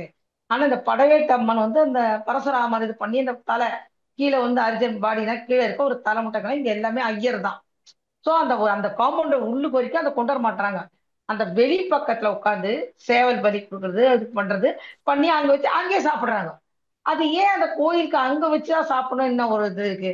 வந்தாங்க அம்மன் பாக்குறது தரிசனம் பண்ணிட்டு போகணும். ஆனா அது இல்லாம அந்த இடத்துலதான் வச்சு பலி கொடுத்து சாப்பிடணும்னு என்ன ஒரு இது இருக்கு? அது ஏன் அந்த மாதிரி ஒரு கான்செப்டை கொண்டு வந்தாங்க? அதான் நீங்க சொன்ன மாதிரி மூதாதுறையில பண்ணிருக்காங்களோ இல்லைங்களா? அதாவது பலியிடுறதுக்குன்னு ஒரு இடத்த வச்சுக்கிட்டாங்க. கருவறையில பலியிட்டு அந்த தன்மை மாறும்ல, காந்தக்களம் மாறும் இல்லையா? அதுக்கு ஒரு இடத்த வச்சுக்கிட்டாங்க. கோயிலுக்கு கடா வெட்டி சாமி கும்பிட்டா எல்லா பேரும் சொந்தக்காரங்களாம் வருவாங்க, கோழிக்கறி கடா கறி கடை கொண்டு வருவாங்க. அதுக்காக அது நம்ம அறநெறி தான் அன்னைக்கு, அது அறநெறி தான். இன்னைக்கு நம்ம ஆமாங்க. நான் வந்து எந்த இதுவும் பண்ணல. ஆனா வந்து அர்ச்சனை சரி நான் நினைச்சுக்கிட்டேன் இவர் வாங்கணும்னு. சரி அதை நம்பிதானே அந்த குடும்ப வாழ்க்கை நடக்குது. ஒரு வெத்தலை பாக்கு பூ அது தேங்காய் அத்தனை பேரை பிழைக்கத்தான் அந்த இது. சரி வாங்க, நான் அப்படிதான் இவர் வாங்கும் போது அப்படிதான் நினைச்சிட்டேன். அவங்களுக்கு எல்லாம் போகுது அவ்வளவுதான். எனக்கு ஏன்னா அந்த ஈடுபாடே கிடையாது. அந்த ரொம்ப சின்ன வயசுல வள்ளலார் இதுல எல்லாம் போனதுனால இந்த இதெல்லாம் சடங்கு இதெல்லாம் தேவையே இல்லை. இதெல்லாம் சும்மா ஊத்துற இப்படி மெயின் வந்து சாமிஜி 92ல சேர்ந்ததுல இருந்து சுத்தமா மாறியாச்சு. அப்படியே எனக்குன்னே சாமிஜி வந்து சொன்ன மாதிரி ஆயிடுச்சு. ஐயா சிறப்புங்கய்யா. இன்னைக்கு பேசுற ஸ்பீச் ரொம்ப நாளா எதிர்பார்த்துருந்தேன். அது கடைசியில இன்னைக்கு திடீர்னு வந்தேன். தினம் ராணியா தர மாட்டேன் பார்த்தா ரொம்ப சிரம சொல்ல ஐயா. அது சரிங்க, நன்றிங்கய்யா. வாழ்க வளமுடன். சிறப்பு. வாழ்க வளமுடன் அம்மா. மிக்க நன்றிகள் அம்மா. வாழ்க வளமுடன். இந்த ஆலயம் சம்பந்தமா அன்பர்களுக்கு நிறைய கேள்விகள் எழுதுங்கய்யா. வாழ்க வளமுடன். அடுத்த அன்பராக சிவகுமார் ஐயா அவர்கள். வாழ்க வளமுடன் ஐயா. வாழ்க வளமுடன் ஐயா. ஐயா, இதுக்கு முன்னாடி வாழ்ந்த சித்தர்களுடைய அந்த ஜீவ சமாதிகளை வந்து தான் கோயில் அவங்கள அடக்கம் பண்ணதுக்கு அப்புறம் மேல சிலைகளை வச்சு கோயில் கட்டியிருப்பாங்க ஐயா. அதனாலதான் அவங்களுடைய அந்த கோயில் வந்து அந்த ஆற்றல் வந்து அதிகமா இருக்குங்க ஐயா. அதனாலதான் மக்கள் வந்து அதிகமா போகக்கூடிய அளவுக்கு இருக்குதுன்னு நான் நினைக்கிறேங்க ஐயா. அந்த ஜீவ சம்பந்தோட ஆற்றல தான் அவங்க இழுத்து அவங்க போறவங்களுக்கு அந்த அவங்களுக்கு வேண்டது கிடைக்கிற மாதிரி இருக்குது. கரெக்டுங்களா? ஆமா, சித்தர்கள் ஜீவ சமாதி ஆன கோயில்கள்ல இயல்பாகவே ஆற்றல் களம் இருக்குங்க. ஆனாதான் மாதிரி சொல்லுவாங்க, சித்தர்கள் அடக்கமாய் இருக்கிற கோவில்களுக்கெல்லாம் கும்பாபிஷேகம் செய்ய வேண்டிய அவசியம் இல்லம்பாங்க. இப்ப மற்ற கோயில்களுக்கு கும்பாபிஷேகம்னா அந்த ஒரு 12 வருஷம் ஆயிடுச்சுன்னா அந்த உருவேற்றி வைத்திருந்த அந்த தகடுல இருந்த அந்த ஆற்றல் குறைஞ்சிருக்கும். அதனால அது மீண்டும் உருவேற்றுவதற்காக தான் கும்பாபிஷேகம் பண்றதுங்கிற ஒரு விஷயம். ஆமாங்க ஐயா. சித்தர்கள் அடக்கமாயிருக்கிற கோவில்கள்ல வந்து அந்த கும்பாபிஷேகம் பண்ணணும்னு அவசியம் இல்லை. ஏன்னா அவங்க ஜீவ சமாதியா இருக்கிறதுனால அவங்களுடைய ஆற்றல் எப்பொழுதுமே குறையாம இருக்கும். அதனால அந்த மாதிரி கோயில்களுக்கெல்லாம் கும்பாபிஷேகம் செய்ய வேண்டிய அவசியம் இல்லை அப்படின்னு மாதிரி சொல்லுவாங்க. ஆனால் அங்கேயும் பண்ணிக்கிட்டு தான் இருக்கிறாங்க கும்பாபிஷேகம்லாம். ஐயா அந்த அவங்களுடைய ஜீவாற்றல் எப்பவுமே இருந்துட்டே இருக்கும் ஐயா. எந்த ஏன்னா அவங்களுக்கு வந்து மரணம் இல்லைங்க, உயிரை வந்து உடல்ல வந்து ஃப்ரீஸ் பண்ணிடுறாங்க, ஒரே செஞ்சிடறாங்க. அதனால அவங்க ஆல்வேஸ் கனெக்டட் வித் சுத்தவெளி. அதனால அந்த காந்த களம் அங்க இருந்துகிட்டே தான் இருக்கும். எவ்வளவு வருஷம் ஆனாலும் இருந்துகிட்டே இருக்கும். நாம போய் கெடுக்காம இருந்தா போதுங்க. சரிங்க சரிங்க, கரெக்டுங்கய்யா. நன்றிங்க, ரொம்ப அருமையான விளக்கம் ஐயா. நன்றிங்க, வாழ்கலம். வாழ்க வளமுடன். நன்றிகள் ஐயா. அடுத்த நண்பராக மதன் மோகன். வாழ்க வளமுடன் ஐயா. வாழ வளரணும் அம்மா. ஐயா வாழ வளரணும் ஐயா. ரொம்ப மடையிலிருந்து விளம்பரம் அப்படியே அருவி போல ஐயா. பேச்சு ரொம்ப அருமையா இருந்தது ஐயா. நாளையில யூடியூப்ல கேட்க முடியுமா ஐயா? இது போடுவாங்கன்னு நினைக்கிறேங்கய்யா. போடுவாங்க. ஆமா, சரிங்க. இப்ப ஈசனுக்கு, பெருமாளுக்கு, விநாயகருக்கு, முருகனுக்குலாம் சொன்னீங்க, தத்துவம் சொன்னீங்க. கிராம தேவன் சொல்றாங்களே, அதுக்கெல்லாம் என்ன எடுத்துக்கிறாங்க? அதான் கிராம தேவதை இப்பதான் கொஞ்ச நேரம் கேள்விப்பதில்ல சொன்னீங்க. முன்னோர் வழிபாடுங்க. கிராம தேவதைங்கிறது முன்னோர் வழிபாடுங்க. வழிபாடு. அந்த தெய்வங்களுக்கு ஏதாவது ஒண்ணுங்களா ஐயா? விளக்கம் உண்டுங்க ஐயா? அதான் முன்னோர் நமக்காக வாழ்ந்தவருங்க. இப்ப ஐயனார் சாமி கும்பிடுறோம், கருப்பசாமி, முனீஸ்வரன் கும்பிடுறோம். முனீஸ்வரன்ன்றது யாரு? நம்ம முன்னாடி வாழ்ந்தவங்க, அந்த சமுதாயத்தை சேர்ந்தவங்களுக்காக வாழ்ந்தவங்க, அவங்கள உயிர் தியாகம் பண்ணவங்க. அவங்களுக்காக உயிர் தியாகம் பண்ணவங்கள அவங்க என்ன செய்வாங்க? வழிபடுவாங்க. இப்ப நாங்க கிராமத்துல இந்த ஊர்ல காமாட்சிபுரம் அப்படிங்கிற கிராமத்துல நான் பிறந்து வளர்ந்தேன். அங்க வந்து பச்சையப்பன் ஒருத்தர் அந்த கிராமத்துக்காக வாழ்ந்தாருங்க. அதனால பாத்தீங்கன்னா அந்த ஊர்ல ஸ்கூல் பேர் கூட பச்சையப்பா அப்படின்னு தான் ஆரம்பிக்கும். அது மாதிரி அங்க ஒரு பச்சையப்பன் கோயில்னு ஒரு சின்னதா கோயில் வச்சிருக்கிறாங்க. வாழ்ந்தவர் அவருடைய சமாதியில கோயில வச்சிருக்கிறாங்க. அதுதான் வந்து முன்னோர் வழிபாடுங்க. அது வந்து அந்த கிராமத்துக்காக அதுக்காக வாழ்ந்தவங்க சொல்லும்போது அவங்களுடைய காந்த களம் அந்த கிராமத்துக்கு நன்மை செய்யக்கூடியதாக இருக்கும். அவங்களுடைய எண்ணம், அந்த பதிவுகள் எல்லாம் இருக்கும். அதனால அந்த கிராமத்துல வாழ்ந்த மக்கள் அவங்கள வழிபடும் போது அவங்களுக்கான ஆற்றல் களம் அவங்களுடைய கருமையத்தோட கலந்து அவங்களுக்கான செயல்திறன் கூடும் அப்படிங்கிற ஒரு நம்பிக்கையில இது வந்து மனோதத்துவமும் காந்த தத்துவத்தையும் இணைச்சு அந்த வழிபாட்டு முறையில வச்சிருக்கிறாங்க. சோ கிராம தேவ வழிபாடுங்கிறது முன்னோர் வழிபாடுங்க. அவ்வளவுதான். அருமையா ஐயா. வேற துர்தேவதைன்னு சொல்றாங்களே, அது என்னங்க ஐயா? அது துர்தேவதைங்கிறாங்களே. ஏன்னா அப்படி எல்லாம் ஒண்ணும் தனியாலங்கால துர்தேவதான். இதெல்லாம் வந்து இவங்க மத்தவங்க உருவாக்குனதுங்க. அதாவது எப்படி வந்து குலதெய்வ வழிபாடுங்கிறது சாமிங்கிறமோ அது மாதிரி ஆக்சிடென்டலா இறந்தவங்க இருக்காங்கல்ல, அந்த ஆன்மாவானது இது ஒரு தனி சப்ஜெக்டுங்க. பிறப்பிற்கு முன்னு இறப்பிற்கு முன்னு உயிரினு ஒரு பெரிய சப்ஜெக்ட். அது அந்த மாதிரி இருக்கக்கூடியது சில நேரம் வந்து பொருந்தாத சில டிஸ்டர்பன்ஸ் ஆகும் சில சமயங்கள்ல. அதை வந்து பின்னாடி வந்தவங்க ஒரு பயமுறுத்துறதுக்காக துர்தேவதைன்னு கூப்பிட்டு அந்த வழிபாடு இந்த வழிபாடு இந்த நிறைய விஷயங்களை சேர்த்து அதையும் கூட வியாபாரம் ஆகிட்டாங்க. அந்த துர்தேவை அதுக்கு இந்த சடங்கு பண்ணா சரியா போகும் அப்படி இப்படின்னு சொல்லி அதை வச்சு பிசினஸ் பண்ணக்கூடியவங்க ஆரம்பிச்சு. அதெல்லாம் ஒன்றும் துர்தேவதையும் இல்லைங்க, வேற தேவதையும் இல்லைங்க. எல்லாமே காந்தம் தாங்க, எல்லாம் மனுஷங்க தாங்க. மனுஷன் நல்லா இருந்தானா காந்தம் நல்லா இருக்கும், காந்தம் நல்லா இருந்தா மனுஷன் நல்லா இருக்கும். அவ்வளவுதான். அருமையா அருமையா. நன்றிங்க ஐயா. வாழ்கணும் ஐயா. நன்றி, வாய்ப்பு நன்றி அம்மா. வாழ்கலமுடன். அடுத்த நண்பராக புஷ்பலதாமா. வாழ்கலமுடன். வாழ்க வளமுடன் ஐயா. எனக்கு 2 கேள்வி வந்து, ஃபர்ஸ்ட் லேடிஸ் பீரியட்ஸ் இருந்தா கோயிலுள்ள நுழையக்கூடாது அப்படின்ற ரெஸ்ட்ரிக்ஷனுக்கு ஏதாச்சும் ஸ்பெஷல் காரணம் இருக்கா? செகண்ட் திங் வந்து, இந்த பிரசாதம் கொடுத்தா பிரசாதம் சாப்பாடு பிரசாதம் தராங்க, அது வந்துட்டு அதோட நோக்கம் என்ன? ஜஸ்ட் ஷேரிங்கா அதுவா? அப்புறம் அர்ச்சனை வந்துன்னு சொல்றாங்க. அர்ச்சனை சாமி பேருக்கு உங்க குலதெய்வத்தை சொல்லுங்க, உங்க நட்சத்திரம் சொல்லுங்க, அதை சொல்லுங்க, இதை சொல்லுங்கன்றாங்க. இது வரைக்கும் நான் சுவாமி பேருக்கே பண்ணிடுங்க, ஏன்னா எல்லாத்தையும் ஞாபகம் வச்சுன்னு சொல்ல முடியாதுன்னு பண்ணிட்டு இருந்தது. இதுக்கு எதனா ஒரு எக்ஸ்பிளனேஷன் இருக்கா? சரிங்க, லாஸ்ட் 2 கேள்விக்கு சொல்லிடுறேன். இந்த அர்ச்சனை பிரசாதம் இந்த 2 எதுனா அறநெறிங்க. இல்லாதவங்களுக்கு கொடுக்கணும். அது கடவுள் பேரை சொன்னாதான் கொடுப்பாங்க. நீ வந்து இல்லாதவங்களுக்கு கொடுக்கணும் கொடுக்க மாட்டான். கடவுள் பேரை சொல்லி உனக்கு நீ கும்பிட்டு இந்த மாதிரி அர்ச்சனை பண்ணி இந்த பிரசாதம் கொடுத்தேன்னா, ஒரு ஒரு தானம் பண்ணேன்னா, அன்னதானம் பண்ணேன்னா உனக்கு நல்லது நடக்கும் அப்படின்னு கடவுள் பேரை சொல்லி அறநெறி வாழ்க்கை வாழ்வதற்காக தான், நம்பிக்கையை ஏற்படுத்தி கொள்வதற்காக தான் இந்த அர்ச்சனை பிரசாதம் அன்னதானம் எல்லாமே உருவாக்குனதுங்க. ஸோ அந்த பிரசாதம் சொல்லும்போது கடவுளுக்குன்னு சொல்லும்போது இன்னும் கொஞ்சம் மெனக்கிட்டு செய்வாங்க. நம்ம வீட்டில் செய்கிற பொங்கலுக்கும் திருப்பதியில் கொடுக்குற பொங்கலுக்கும் வித்தியாசம் நல்லா இருக்கும். திருப்பதி கோயிலில் கொடுக்குற பொங்கல் எவ்வளோ டேஸ்ட்டாக இருக்கும் இல்லைங்களா? நெய்யெல்லாம் நல்லா போட்டு சாமிக்கு படைக்கிறோம்ப்பா அப்படின்னு செய்வான். ஆனால் உண்மையிலே இந்த ஆசாமி தான் உண்மையான சாமி. இந்த ஆசாமிக்காக தான் அந்த சாமியவே உருவாக்குனாங்க. அதனால் பிரசாதம் என்பதும் அன்னதானம் என்பதும் அர்ச்சனைகள் செய்வது என்பதும் எல்லாம் மனிதனுடைய நன்மைக்காக முன்னோர்கள் ஏற்படுத்திய அறநெறி. இது ஒரு 3 கேள்விக்கு முடிஞ்சிச்சு. பீரியட் டயத்துல கோயிலுக்கு போகக்கூடாதுங்கிறது எதுக்கு? இப்ப பீரியடுங்கிறது என்ன? நம்ம உடல்ல ஒரு கழிவை வெளியேற்றுகிறது இயற்கை. அதாவது ஒரு பெண் தாயாவதற்காக கருமுட்டை உருவாகிறது. அந்த கருமுட்டை தாயாக மாறுவதற்கான சூழல் இல்லாத போது அது கழிவாக மாறும். அப்ப கழிவா மாறும்போது அது அப்படியே வெளியாகி அந்த கழிவை வெளியேற்றுவது தான் இந்த பீரியட் அப்படிங்கிறது. அது ஒழுக்கு அப்படின்னு சொல்லுவாங்க. அது ஏன் கோயிலுக்கு போகிறதுக்கு அது வேண்டாம் அப்படின்னு சொல்றாங்கன்னா, கீழ்நோக்கிய ஆற்றல் செலவாய்க்கிட்டு இருக்கோங்க. கீழ்நோக்கிய ஆற்றல் செலவாய்க்கிட்டு இருக்கும்போது அங்க கோயிலுக்கு போறவங்க எதுக்கு போறோம்? அங்க ஒரு ஆற்றல் களத்தை உருவாக்கி அங்க ஆற்றலை கிரகித்துக் கொள்வதற்காக அந்த கோயிலுக்கு போறது அப்படிங்கிற ஒரு விஷயத்த வச்சிருக்கிறாங்க. ஸோ அந்த ஆற்றல் களத்துக்குள்ள இந்த எனர்ஜி வெளியாகிற ஒரு பெண் போகும்போது அந்த காந்த களம் கொஞ்சம் கலங்கப்படுவதற்கு வாய்ப்பு உண்டு. ஏன்னா காந்த களங்கிறது மனிதன் உருவேற்றியது தானே. இப்போ அங்க இங்க எனர்ஜி செலவாகிக்கிட்டு இருக்கும்போது அங்க வர வேண்டிய எனர்ஜியும் சேர்ந்து செலவாகும். எப்படி அங்க இன்னொருத்தருக்கு வர வேண்டிய எனர்ஜி இங்க செலவாகிப்போ அதோடு சேர்ந்து செலவாகும். அதனாலதான் பீரியட் டயத்துல கோயிலுக்கு போக வேண்டாம். அங்க காந்த செலவு தான் வரும், காந்த வரவு வராதுங்கிறது. இது இன்னொரு விஷயம் கூட. இப்ப ஒரு உதாரணத்துக்கு ஒருத்தருக்கு இறந்தவங்க இருக்காங்கன்னா சாமிஜி மூலாதாரத்துல வச்சுக்கோங்கன்னு மனசை சொல்றாங்க பாருங்க. ஏன்னா அங்க இறந்தவங்களுடைய பாடியில இருந்து காந்தம் டீகம்போஸ் ஆகி வெளியாகிக்கிட்டே இருக்கும். அந்த காந்த களத்துல போகும்போது நம்முடைய காந்த களமும் சேர்ந்து வெளியாகும். அதனாலதான் இறந்தவங்க வீட்டுக்கு போயிட்டு வந்தா நம்மள அறியாமலே ஒரு சோர்வு வந்துருங்க. அதே மாதிரி ஒருத்தர் உடம்பு சரியில்லாத இருக்கிறவங்களை பார்க்க போறோம். அங்க போற வரைக்கும் நல்லா போயிட்டு இருப்பாங்க. உடம்பு சரியில்லை, கொஞ்சம் ரொம்ப சிவியரா இருக்குன்னா அங்க போய் நம்ம அவங்களை பார்க்கும்போது நம்மள அறியாமலே ஒரு சோகம், ஒரு சோர்வு நமக்கு வந்துடும். ஏன்னா அவங்க காந்தம் வெளியாகிட்டு இருக்கும்போது நம்ம காந்தமும் சேர்ந்து வெளியாகுங்க.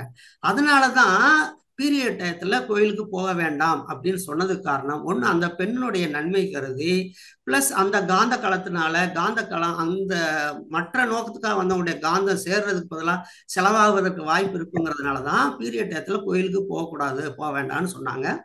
அதே காரணத்தினாலதான் ஐயப்ப சாமி கோயிலுக்கு ஏன் லேடிஸ் போகக்கூடாதுன்னு சொல்றாங்க அப்படின்னா, அன்றைய காலத்துல 48 நாள் விரதம் இருப்பாங்க. 48 நாள் விரதம் பெண்களால் இருக்க முடியாது. அதாவது சின்ன குழந்தைங்க போகலாம், பெண் பிள்ளைங்க போகலாம், வயதான பிறகு அதாவது மெனோபோஸ் ஆன பிறகு போகலாம். இந்த நடுவில் இருக்கவங்க ஏன் போகக்கூடாதுன்னா 48 நாள் விரதம் இருக்க முடியாது, நடுவில் பீரியட் வந்துடும். ஸோ விரதம் இருக்க முடியாது. இன்னமும் அன்னைக்கெல்லாம் எல்லாம் நடந்துதான் ஐயப்ப சாமி கோயிலுக்கு போனாங்க. ஸோ நடந்து போகும் பொழுது பீரியட் வந்துருச்சுன்னா ரொம்ப அவங்களுக்கு சிரமமாயிடும். அப்படிங்கிற காரணத்தினாலதான் பெண்களுக்கு இந்த ஐயப்ப சாமி கோயில் வழிபாடு இல்லைன்னு சொன்னாங்க. ஆனா இன்னைக்கெல்லாம் பாத்தீங்கன்னா இன்னைக்கு மாலையை போட்டு நாளைக்கு போய் கோயிலுக்கு போயிட்டு வந்துடுறாங்க. இன்னும் சொல்ல போனா ரெடிமேடா அங்க நீங்க ஐயப்பசாமி கோயில் அடிவாரத்துக்கு போனீங்கன்னா அங்கேயே மாலையை போட்டு ஏற்றி விட்டுற இதெல்லாம் வந்துருச்சுங்க. அதனால இன்னைக்கெல்லாம் பெண்கள் கோயிலுக்கு போலாமான்னா என்ன பொறுத்தாலும் தாராளமா ஐயப்பசாமி கோயிலுக்கு போலாங்க. ஏன்னா 48 நாள் விரதம் இருக்கிறது இல்லைங்க. சோ அதுக்கு காரணம் இந்த பீரியட் டயத்துல போகக்கூடாதுங்கிறது இதுதான் காரணம். வாழ்க வளமுடன். வாழ்க வளமுடன். ரொம்ப நல்லதையா. தேங்க்யூ. வாழ்க வளமுடன். வாழ்க வளமுடன் அம்மா. நன்றிகள் அம்மா. அற்புதமான விளக்கங்கய்யா. வாழ்க வளமுடன். அடுத்த அன்பராக இந்திராணி அம்மா. வாழ்க வளமுடன். ஐயா வாழ்க வளமுடன். ஐயா வாழ்க வளமுடன். கேக்குதுங்களா ஐயா? கேக்குதுமா, சொல்லுங்க சொல்லுங்க. ரொம்ப ரொம்ப நன்றி. ரொம்ப நாளாச்சு சொன்ன மாதிரி உங்களை பார்த்து ரொம்ப நாளாச்சு. நல்ல விளக்கம், நல்ல தலைப்பு. ஏன்னா எப்பவுமே தீராத சந்தேகங்கள் எழக்கூடிய ஒரு தலைப்பு. எத்தனை தடவை விளக்கி சொன்னாலும் சாமிஜியே சொன்னாலும் ஒரு நாளும் சாமி கோவிலுக்கு போக வேண்டான்னு அவருடைய கவிகள்ல சொன்னதே இல்லை. ஆனாலும் போகலாமா போகக்கூடாதா அப்படிங்கிற ஒரு இதையும் நான் மன்றத்துல சேர்ந்துட்டேன், என்ன கோயிலுக்கெல்லாம் போறது இல்லை அப்படின்னு சொல்லிக்கிறத ஒரு பெருமையாவும் எடுத்துக்கிட்டு இருக்கிற இடத்துல அதனுடைய உண்மையான தாத்பரியங்களை அழகா நீங்க விளக்கிட்டீங்க ஐயா. ரொம்ப நன்றி. நல்ல இன்னும் ஒரு சந்தேகம் என்னன்னு கேட்டீங்கன்னா, புலால் உணவு தவிர்க்க சொன்னாரா சாமிஜி கேக்குறாங்க. எந்த இடத்துலயும் அவர் மாமிசத்தை சாப்பிடக்கூடாதுன்னு சொல்லல அப்படின்னு சொல்றாங்க. கிடையவே கிடையாது. தன்னுடைய தேவைக்காக பிற உயிரை கொல்வதோ வதைப்பதோ பாவம்னு ஒரே வரியில சொல்லிட்டாங்க. அப்படி சொல்லிட்டாங்கன்னு சொன்னா அதுக்கு என்ன அர்த்தம்? அதை கொண்டு தூக்கி போடுறதா? வெட்டி பலி கொடுத்தோ அல்லது வெட்டியோ தூக்கி போடுறது இல்ல, சாப்பிடறதுக்காகத்தான் அதை வெட்டுறாங்க. அப்ப அதனாலதான் சாமி அதை முதல்ல உயிர் கொல்ல ஆகாதுன்னு சொல்லிட்டாரு. வள்ளலாரும் அதேதான் சாத்விகம் அதைத்தான் சொன்னாங்க. ஆனாலும் நம்ம மக்களுக்கு என்ன சந்தேகம், முட்டை சைவமா அசைவமா, சாப்பிடலாமா சாப்பிடக்கூடாதா, இப்படிப்பட்ட சந்தேகங்கள் வந்துகிட்டே இருக்கிறதுக்கு காரணம் ஒரு பகுதி நம்பிக்கையின்மையிலே போயிட்டு இருக்கு. நம்பிக்கை இல்லாத ஒரு வாழ்க்கை முறை வாழ்ந்துட்டு இருக்கிறதுனால முழுவதுமா குருபிரானை நாம ஃபாலோ பண்ணோம்னா நிச்சயமா அவருடைய ஒரு கவிகள்லையும் உள்ளார்ந்த நோக்கம் என்ன, உலக சமாதானம் சொல்றாங்க. அந்த சமாதானத்துல அடங்கி போகுது கொல்லாமை. புலால் உணவை வந்து நீங்க கேக்குறீங்க, புலால் உணவு இன்னும் சில பேர் சாப்பிட விரும்புறாங்கன்ட்டு. சாமி வந்து என்ன சொல்றாங்கன்னா, இந்த குண்டலி யோகம் எடுக்கிறதுக்கு நான்வெஜ் புலால் உணவை விடணும் அப்படின்னு அவர் சொல்லலை, மகரிஷி சொல்லலை. ஏன்னா அந்த கண்டிஷன் போட்டா நிறைய பேர் முதல் வரமாட்டாங்க. போட்ட கண்டிஷன் வந்து போதை தரக்கூடிய பொருட்களை பயன்படுத்தாதீங்க அப்படிங்கிறது முதல் அவர் போட்ட கண்டிஷன்.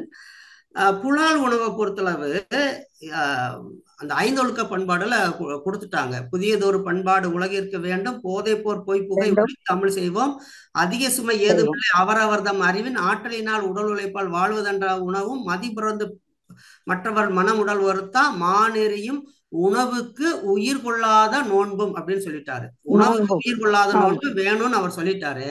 ஆனா பழக்கத்த வழியிலே வாழ்ந்த மனிதர்கள் உடனே அவங்களால விட முடியாதுங்கிறதுனால நீங்க தவம் செய்யுங்க, நல்லா தவம் செஞ்சீங்கன்னா உங்களுக்கு உயிர் உணர்வு கிடைக்கும். உயிர் உணர்வு கிடைச்சா தானா விட்டுருவாங்க. அது வந்து நம்ம ஃபோர்ஸ் பண்ணி நீ வந்து சாப்பிடாத அப்படின்னு சொன்னா இன்னும் அவனுக்கு ஆசைதான் இருக்கும். ரொம்ப ஃபோர்ஸ் பண்ணி சாப்பிட விடாம பண்ணிட்டோம்னா அங்க வந்து பார்க்கும்போது ஐயோ சூப்பரா இருக்கு, இதை சாப்பிடாம பண்ணிட்டாங்களே அப்படின்னு தான் எண்ணம் வரும் அதுக்கு. அதனால நாம அந்த நான்வெஜ் சாப்பிடக்கூடாதுங்கிறது மகரிஷி எந்த இடத்துல உறுதியா சொல்றாங்கன்னா, நீங்க இன்னொருத்தருக்கு தீட்சை கொடுக்குறீங்கன்னா நான்வெஜ் சாப்பிடாதீங்கிறார். தீட்சை கொடுக்குற அளவுக்கு ஒருத்தர் ஆசிரியர் ஆயிட்டீங்கன்னா நீங்க நான்வெஜ் சாப்பிடக்கூடாது. ஏன்னா ஒரு உயிரை உணர்த்தும் போது குருவோடைய ஆற்றலை வாங்கி கொடுக்கணும்னா கொஞ்சமாவது கருமையம் தூய்மை இருக்கணும். அப்ப ஒருத்தருக்கு கொடுக்கக்கூடிய ஒரு ஆளா இருந்தா நிச்சயம் அவங்க வந்து நான்வெஜ் சாப்பிடக்கூடாதுங்கிறதா மகரிஷி சொல்ற கண்டிஷன். ஒரு பேசிக்கா ஒரு பயிற்சியாளராக இருக்கிறவங்ககிட்ட போய் அப்படி சொன்னோம்னா அவங்களாம் மண்டத்துக்கு வரவே மாட்டாங்க, அவங்களா உணர்வு கொள்ளுவாங்க. மகரிஷி சொல்ற மாதிரி ஒரு பக்கு இருக்குதுங்க, அந்த பக்கு காஞ்சிச்சுன்னா தானா விழுந்துரும். முட்டை ஓடு, அந்த குஞ்சு பக்குவம் அடைஞ்சுன்னா முட்டை ஓடு தானா உடைச்சிட்டு குஞ்சு வெளியில வந்துடும். பழம் பழுத்துருச்சுன்னா மரத்தை விட்டு தானா உதிர்ந்துரும். அதே போல இந்த வழிபாட்டு முறைகளாக இருந்தாலும் சரி, இந்த பழக்க வழக்கங்களாக இருந்தாலும் சரி, தேவையானது தேவையற்றதுங்கிறது தாண்டி பக்குவம் அடைந்தால் தானாக உதிர்ந்து விடும். அது பக்குவம் அடையாத முன்னாடி நம்ம சொரிஞ்சு விட்டுட்டோம்னா தான் வம்பு. அதனால நாம் அந்த சொரிஞ்சு வர்ற வேலையை செஞ்சிடக்கூடாது, பிஞ்சிலேயே அடிச்சிடக்கூடாது, முட்டை பக்குவம் அடைகிறதுக்கு முன்னாடி உடைச்சிடக்கூடாது, ஞான நிலையை உணர்வதற்கு முன்னாடி அவர்களை நாம காயப்படுத்தாம இருந்தாலே போதும். அந்த அளவுக்கு நம்ம பக்குவமா சொல்லி அவங்க உணரும் போது விட்டுருவாங்க. உணராத என்னதான் சொன்னாலும் அது மாற்றம் வராது. உணர்வதற்கு நம்ம தவத்தையும் தற்சோதனையும் அறநெறி வாழ்க்கையும் நம்ம கற்றுக் கொடுப்பது நம்முடைய வேலை. அதை நம்ம சரியா செய்வோம். நன்றிமா, வாழ்க வளமுடன். மிக்க நன்றி. வாழ்க வளமுடன் அம்மா, வாழ்க வளமுடன். நன்றிகள் அம்மா, வாழ்க வளமுடன். ஐயா நிறைவு செஞ்சுக்கலாமாங்க ஐயா? சரிங்கம்மா, சரிங்கம்மா. நேரம் எனக்கு ஒன்றும் பிரச்சனை இல்லம்மா, உங்களுக்கு தான் பிரச்சனை. சரிங்க ஐயா, இனி அறிவிப்புகள் இருக்குதுங்க ஐயா, அதுக்கும் 5 நிமிடங்கள் ஆகுங்க ஐயா. நன்றிகள் ஐயா, வாழ்க வளமுடன். அன்பர்களுடைய அனுமதியோடு நேரம் குறைவாக இருக்கின்ற காரணத்தினால் நிகழ்ச்சியை நிறைவு செய்து கொள்கிறோம். நம் கடமை அறவாழ்வின் நாட்டத்தே சிறக்கட்டும்.